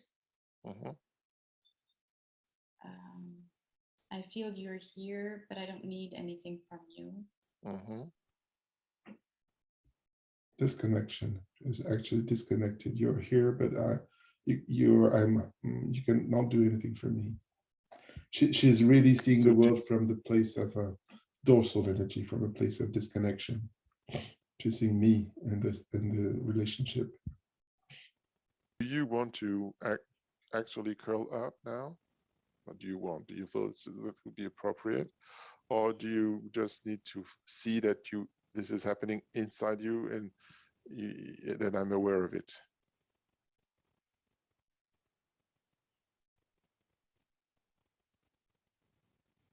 Yeah, I think it's the second. I'm okay with you just knowing. I don't feel that I need to actually. I can feel my shoulders drop, but I haven't sensed that you're getting frozen. That even if you wanted to, this is my sense. Just let me know that even if you wanted to curl up, you couldn't. Is it accurate or? Yeah, I wouldn't have seen that, but maybe when you say it, it says like it's as if I wouldn't be able to curl up as opposed to I don't want to curl up. Yeah, maybe that sounds right. Okay. So she's really experiencing the freezing, typical of the dorsal state. This is getting deeper in the dorsal energy. So now I'm making the decision of moving towards you and sitting on your left side and putting my hand on your back between the shoulders. So just realize that I'm doing this because I'm seeing that you're in a very unsafe situation, and that to me you need co-regulation, and this has to happen through my getting closer to you and touching you, and I do that now. So what happens in your body now? I'm noticing an emotion come up.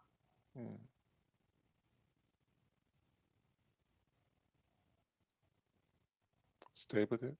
Okay.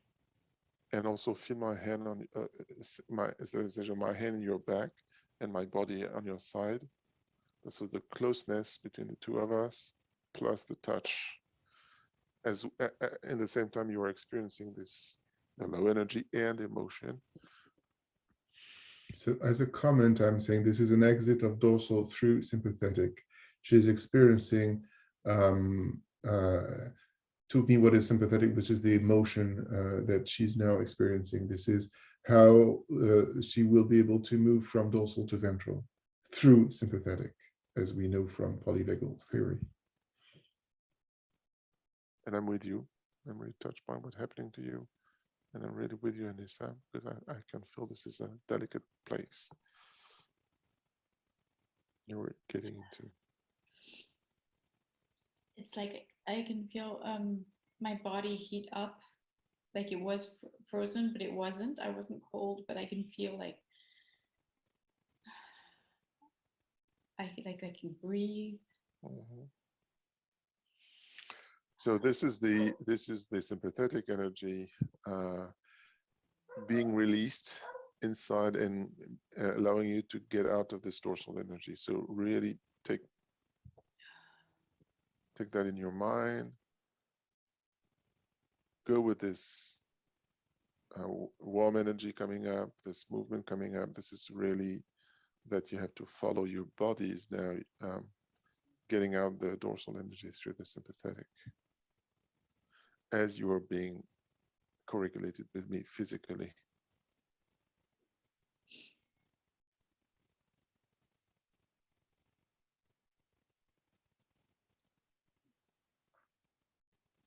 So notice that you're moving from back, you're kind of a rocking. Yeah, I can feel.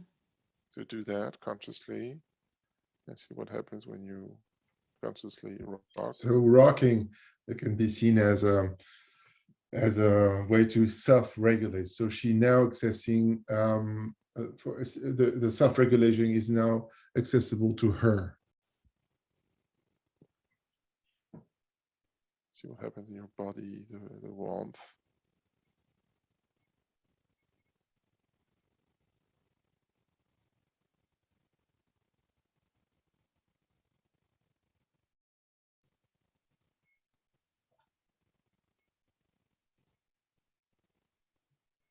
I'm sorry, because you are seeing me mostly. We couldn't make it to have each of us side by side. Oh, but I'm seeing a sigh. The nervous system is really appreciating this peace, finding safety, and now you were in the dorsal, you got into the sympathetic, and now you went to the upper stage, which is the ventral energy. So just realize that your nervous system was able to go through the different stages of dysregulation and re-regulation, and that you really need engagement, physical engagement. And as you get it, your nervous system heals. So take all this in mind, reflect it. RVS stands for regulated ventral state. Depends on your body.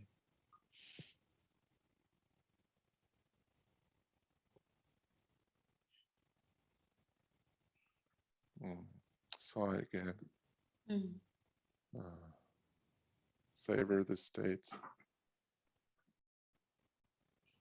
Stay with it and see what emerges, what comes up.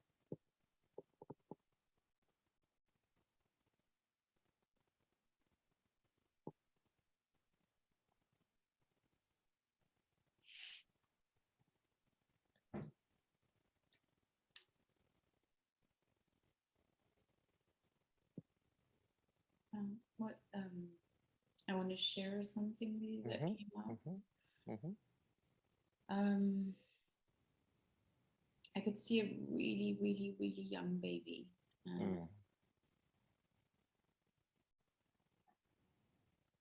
That was frozen in a sense.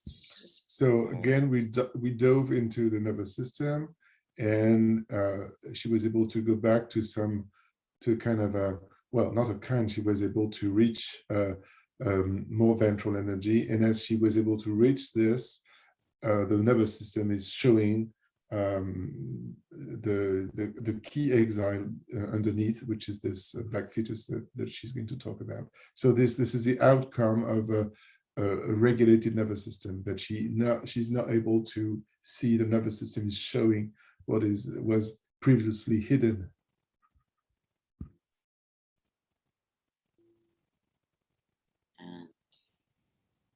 And curled up, but in frozen. And then when you put your hand, there was a part of me that says, well, how is he going to do that? And then I really felt like something was, flowing back in my body. I could feel heat back in my body and movement coming back. So now I'm not putting my hand on your back anymore. Just let's still stay as I'm still sitting on your left side. So it's important to know how to disengage. It's important to know when to engage and when to disengage, because if the therapist does not disengage, he kind of creates a sort of a bubble. He goes into the past with the client, not knowing, and this can be a problem. So I disengage consciously. Still close to you, but not as much as I was before. And you were seeing the baby. I'm not connected to it now, but you see, I could sense just before you put your hand on me, when you said that you could see that I was frozen, I got that sense of okay, like a black. The sensation was like a black fetus, which is. Do you still have this vision of a black fetus? Now it's more like a vision, like a memory of what I could see before. I'm not like connected to it. Okay, so I'm going to put my hand on back on your back, put it again on your back, and see what if this is making a good change on your experience of this. I am doing this now because I understand that as she cannot relate easily with the part, she is disconnected, and there is some dorsal energy in this. So I am attempting to regulate that through physical engagement again. The fact that I'm touching it back again.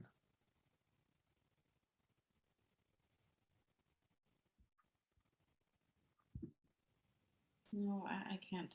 I can't connect back to it. Okay, so it is not dependent on me relating or touching you. No. Okay. Not anymore. Not anymore. Good. Because now we are sure that she's safe with me. So it's not about her with me. It's not about deep dysregulation. It's really about a dissociation that is more conscious in that she can handle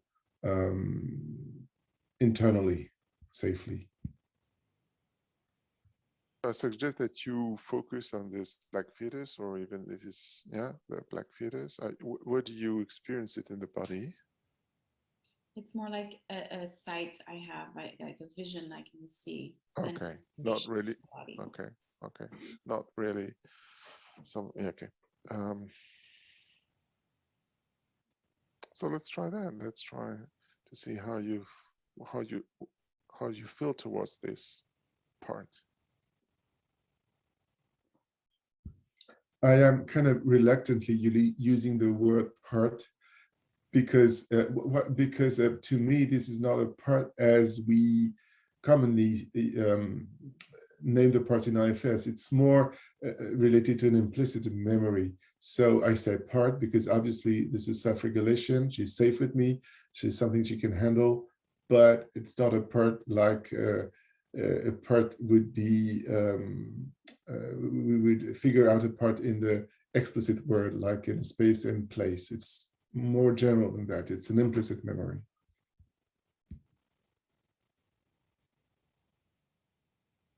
It's more like curiosity. So how do you feel towards it? Curiosity?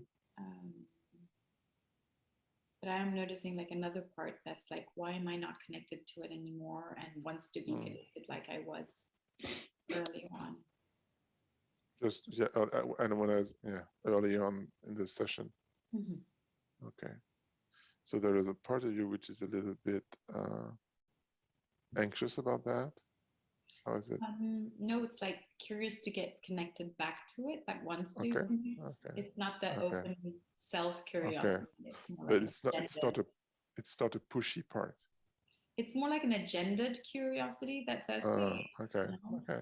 let's get Okay. closer. But So let the part know that I'm also very curious about that. Probably yourself is curious about that. And so we're going to address this now and see if the part can really let us do the work. The part is curious. Why is it that you're not connected to this vulnerable part anymore? Okay. So because the manager is not very strong, I'm asking, as we do in IFS, I'm asking the projector to step aside, but not very far from us, just to be just on the side and let us do the work, which is obviously possible. In case this is not possible, I would use specific tools that I've developed. Is it okay to let us do the work? yeah. Great. Thank you very much. So what I can say that there are for sure very, very good reasons for you not to be so connected to the part. Or maybe it's you, maybe probably more likely it's the part that gets less connected to you as you're more aware of it. This is my assumption. But whatever it is, there are good reasons for that to happen. Because in my perspective, being connected to you for some reasons is very dangerous, or is dangerous at this point, too dangerous at this point to let this happen. So this is my interpretation. So what I'm seeing here is that I make the assumption that the nervous system of the part is detecting the self as a cue of danger. The self, being Anissa, is detecting the self as dangerous, which is typical of an attachment issue and of a avoidant attachment pattern. What happens? So, and I do metacognition with it. It sounds right. It sits with me, so it sounds right. Okay. So it sounds right. So how does that affect the relationship between you and the part? Do you think that you have a sense of being more connected, that the part is kind of reacting to it in a positive way, or doesn't make any, it doesn't have any impact?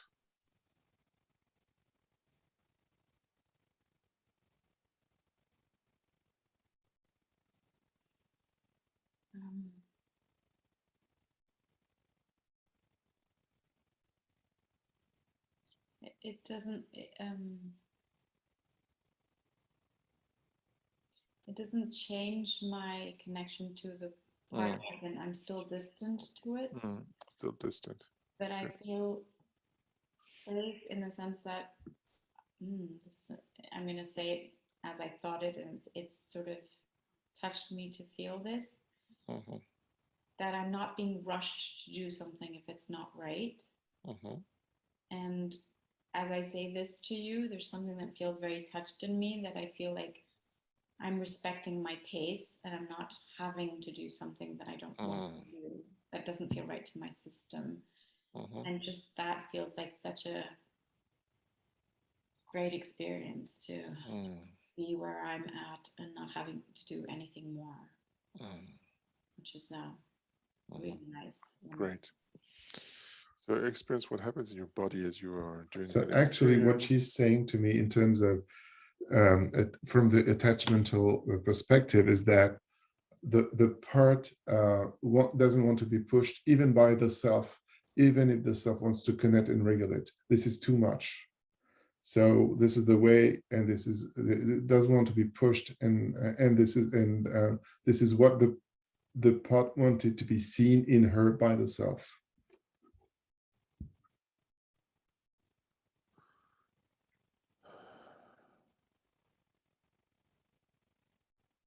Okay.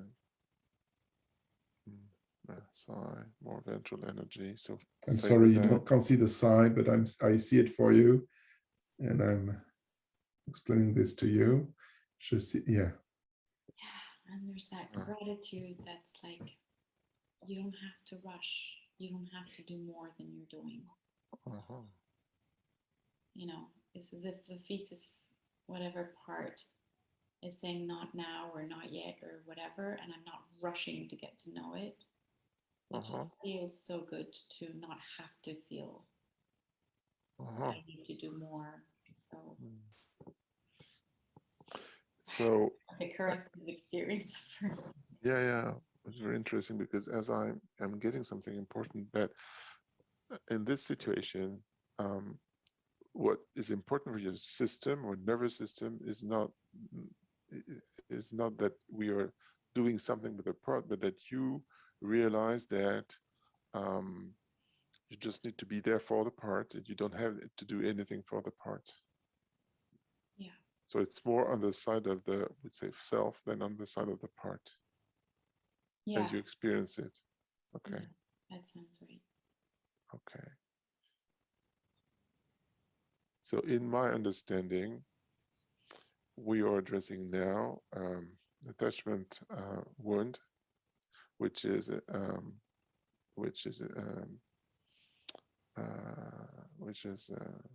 oh, can I say that in English? Which is in place in your nervous system, autonomic nervous system, around let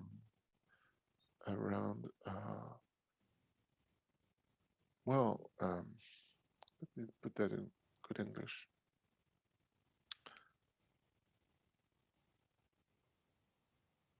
I need to experience what it is to have a safe attachment figure, and why I have a safe attachment figure, and I can really depend on it, rely on it. Life is so different. I feel relaxed, and I want that, and I need that. This is the way I'm figuring this out. How's it when I said that to you? Yeah, it sounds soothing, and there's like something I wanted to add to that. It's like when I have that safe attachment figure, it's like I don't need to do anything more. You know, exactly. I can just be where I'm at, and that's great. That's great. So I'm going to give you additional information to this, because just sooner you had a part saying, well, maybe in the beginning, I can't remember, but saying, and we had this sense of, why is it that you feel lonely, but your partner was supportive? Is that? You remember that? How is it that this? Okay. So at this point, my additional information is that your parents were really loving and supportive, but at some point, very subtle point, they didn't have the capacity really to give you enough safety for you to relax fully. So this is my interpretation. This doesn't need to be the truth. You don't need to believe it or to take it, but to buy it. But see how it is in your body as I'm giving you my vision of this.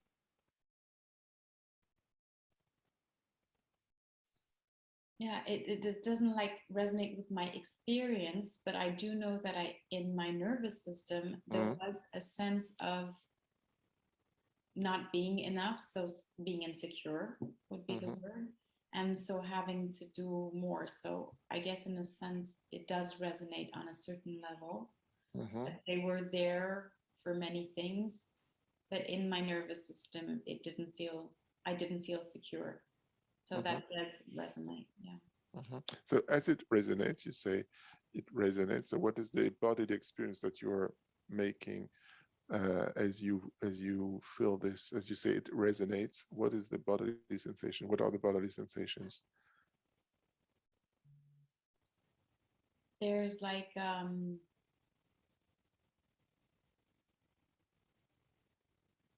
more openness in my breathing.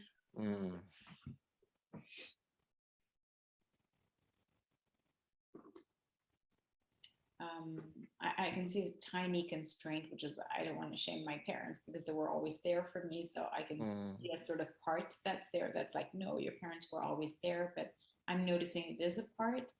But the body sensations, just noticing that it's not about them, it's about what my nervous system experienced. Exactly. Like opening it up and just letting it be legitimate that Exactly. And be seen by you and me. Yeah. And it's okay.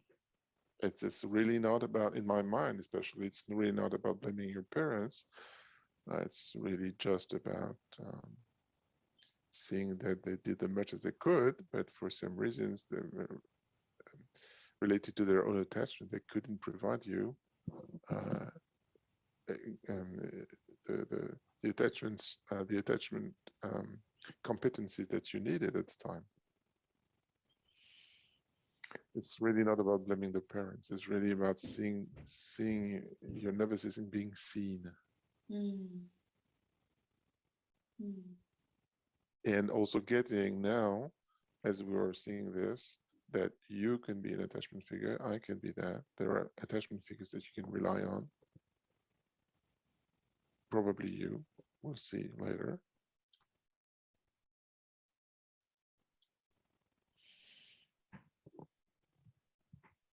Yeah. And also bring the information that your parents are authentically loving to you. Mm. Being loving is not giving secure attachment, so it's different. So but you can bring everything that you are an attachment figure. I am. There is a place for a secure attachment in you now, and also there's a cherry on the cake. You can bring also the love of your parents towards you.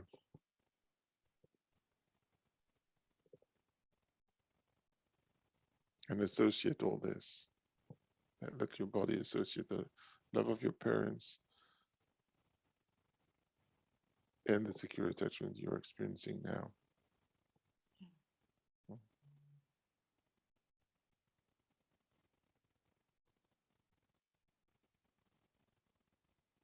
Mm.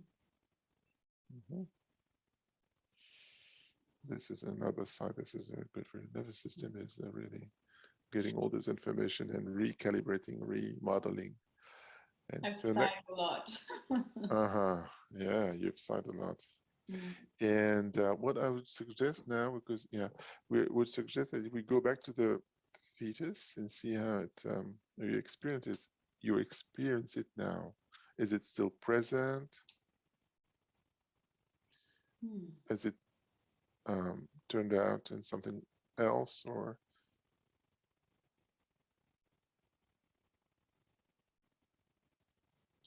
turned into something else? I'm sorry. I'm not that connected to the Mm-hmm. fetus, but I'm getting a sense um, very like it's a very far sight that I can see, a vision I can see really very far, but it's not black anymore and it's not curled up. Like I could see it, but I'm not getting a clear vision.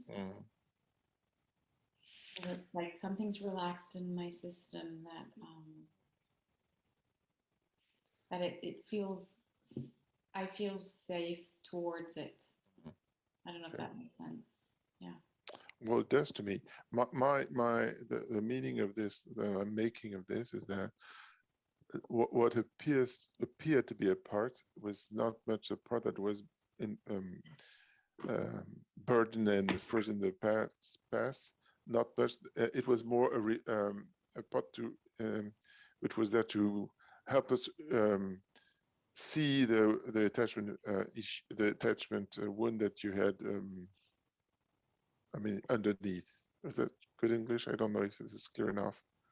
So what I'm hearing is that it wasn't so much like a burden part, Yeah, exile, but it's more like something that was allowing us to open the path to my attachment wound. exactly. This is what I think, and see how it is, what happens in your body as I'm saying this. So this is important to understand because this refers to a question that was asked earlier. So we have here an exile, which is not burdened. It was just disconnected, which is important, but disconnected from the self. And working through the nervous system allows the exile, so-called exile, to reconnect and to heal, which is different from unburdening an exile, as we often do when we work with explicit memory. Well, the outcome of this is good. Anissa goes back to ventral energy. I want to curtail the demo now because I've seen that we are close to the end of this masterclass. And I would like to thank Nisa for allowing this demo to be done and shown. And if she wants to make a little testimonial about the impact of this demo, of this session on her life, she's welcome to do so.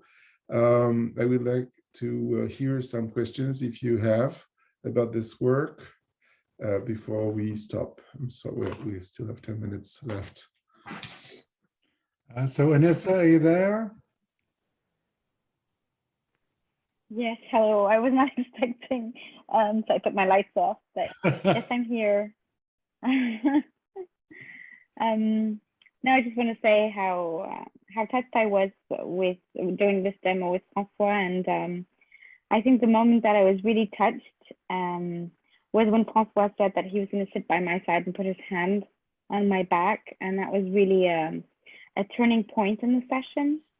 And as I told Francois, that when he said it cognitively, I thought, how's this going to work? That it was really a helpful moment and such an important moment in the session for me. And I want to tell Francois also that we haven't spoken since the session, but ever since we did the session, I don't feel that tiredness in my body like I was feeling before. So I'm really full of gratitude to you, Francois, to you for the session and to you for this amazing model that you've created. Thank you, Anissa. Thank you. And thank you, Anissa, for allowing us all to be able to see, to witness this, the model in action. Thank you. It's very generous of you. There are some questions. Just before we go to them, Francois, I want to share something from my system. I don't think anyone has ever asked me, how do you want me to be with you? I was so touched by that, and I have never asked that of a client, and I will, because it was very, very moving to me. Your willingness, your complete willingness to be both responsive to the client, and then, what do you need from me? What a beautiful question. So that's just me and my parts. I'm going to go back to the questions from other folks now. I want to acknowledge that Dana for that question, because I got that question from her, and this is really her input. So yeah, but it's such a nice tool. It's beautiful. Yeah. There were a couple of people that had a concern about touching the client, and in North America, you know, so a couple of things. One, it was virtual. And then I think maybe for a North American audience, even though it's virtual, to say something like, I'm imagining putting my hand on your back right now. How is it to hear that? Just as a kind of step before, because it was a little unsettling for some of the North American therapists to hear, I think. Yeah. I can imagine for French people also, in Europe also. Oh, okay. And of course you have a relationship with Anissa, so that makes that different too. So here's the question. When you say state regulation, does that make the parts feel excluded? When I say what? State regulation? State regulation. I'm not getting that. Yeah. Okay, Evan, perhaps you can, Evan, can you unmute and ask your question more directly? I might be misrepresenting you. Yeah. Okay. Can you hear me? Yeah. Yeah, I can hear you.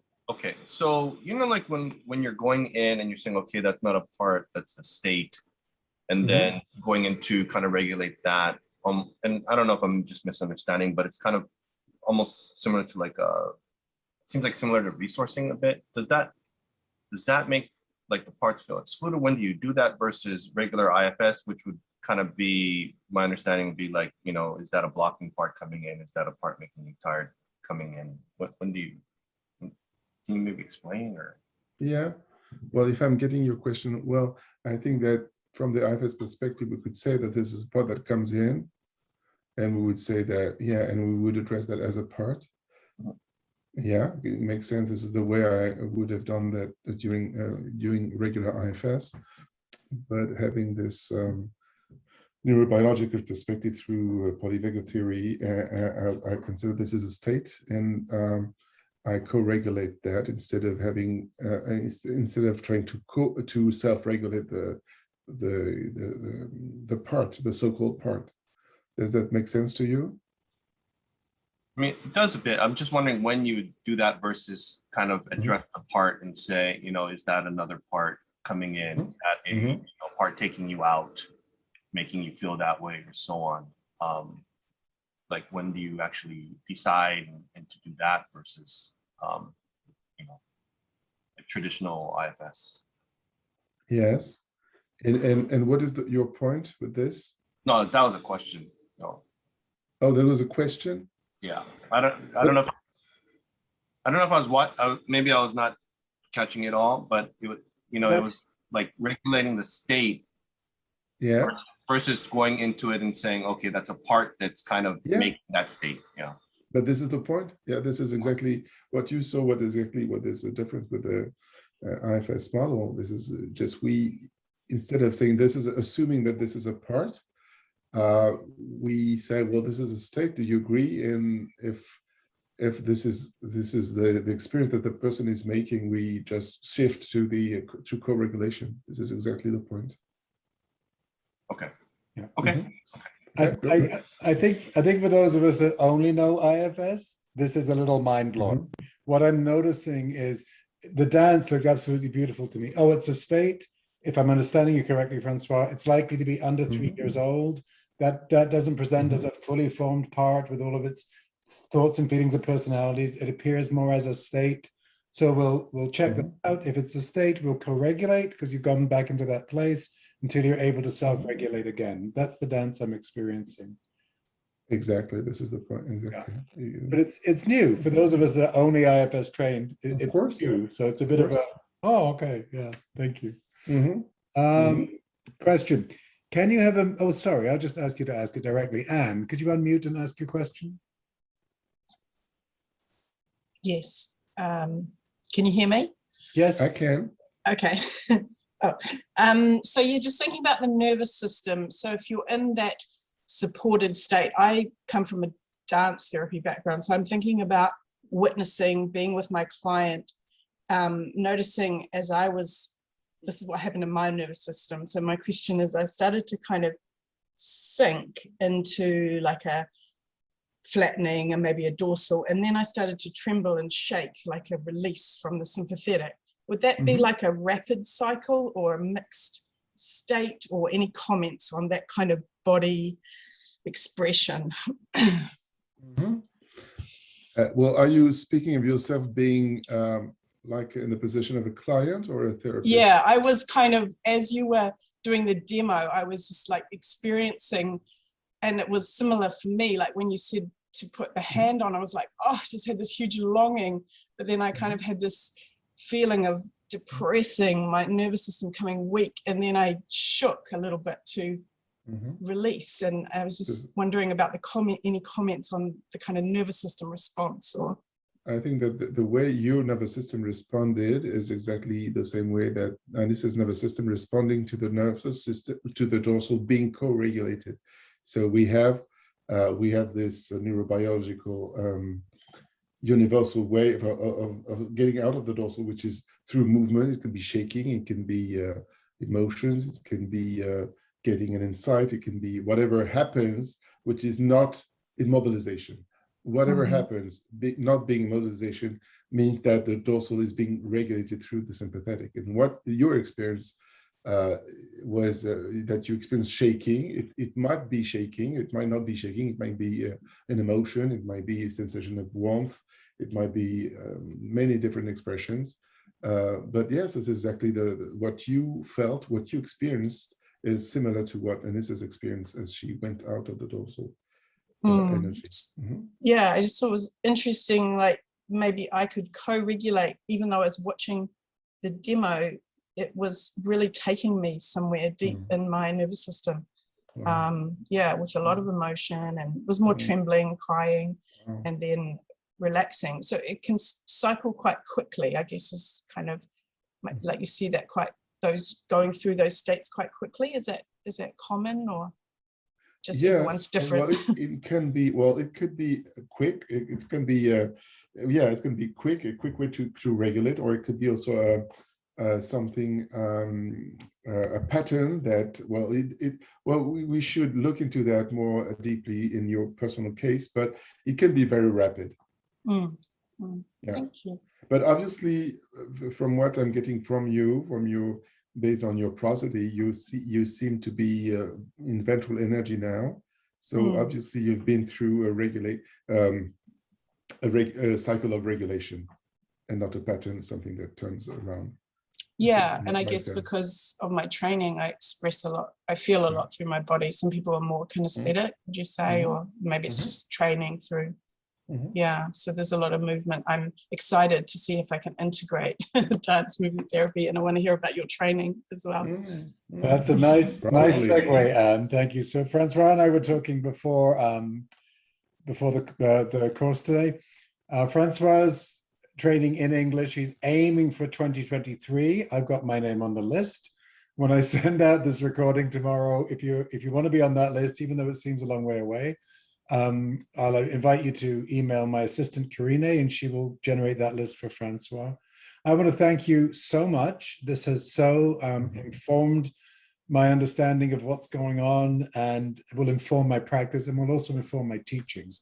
So I'm very grateful to you, Francois.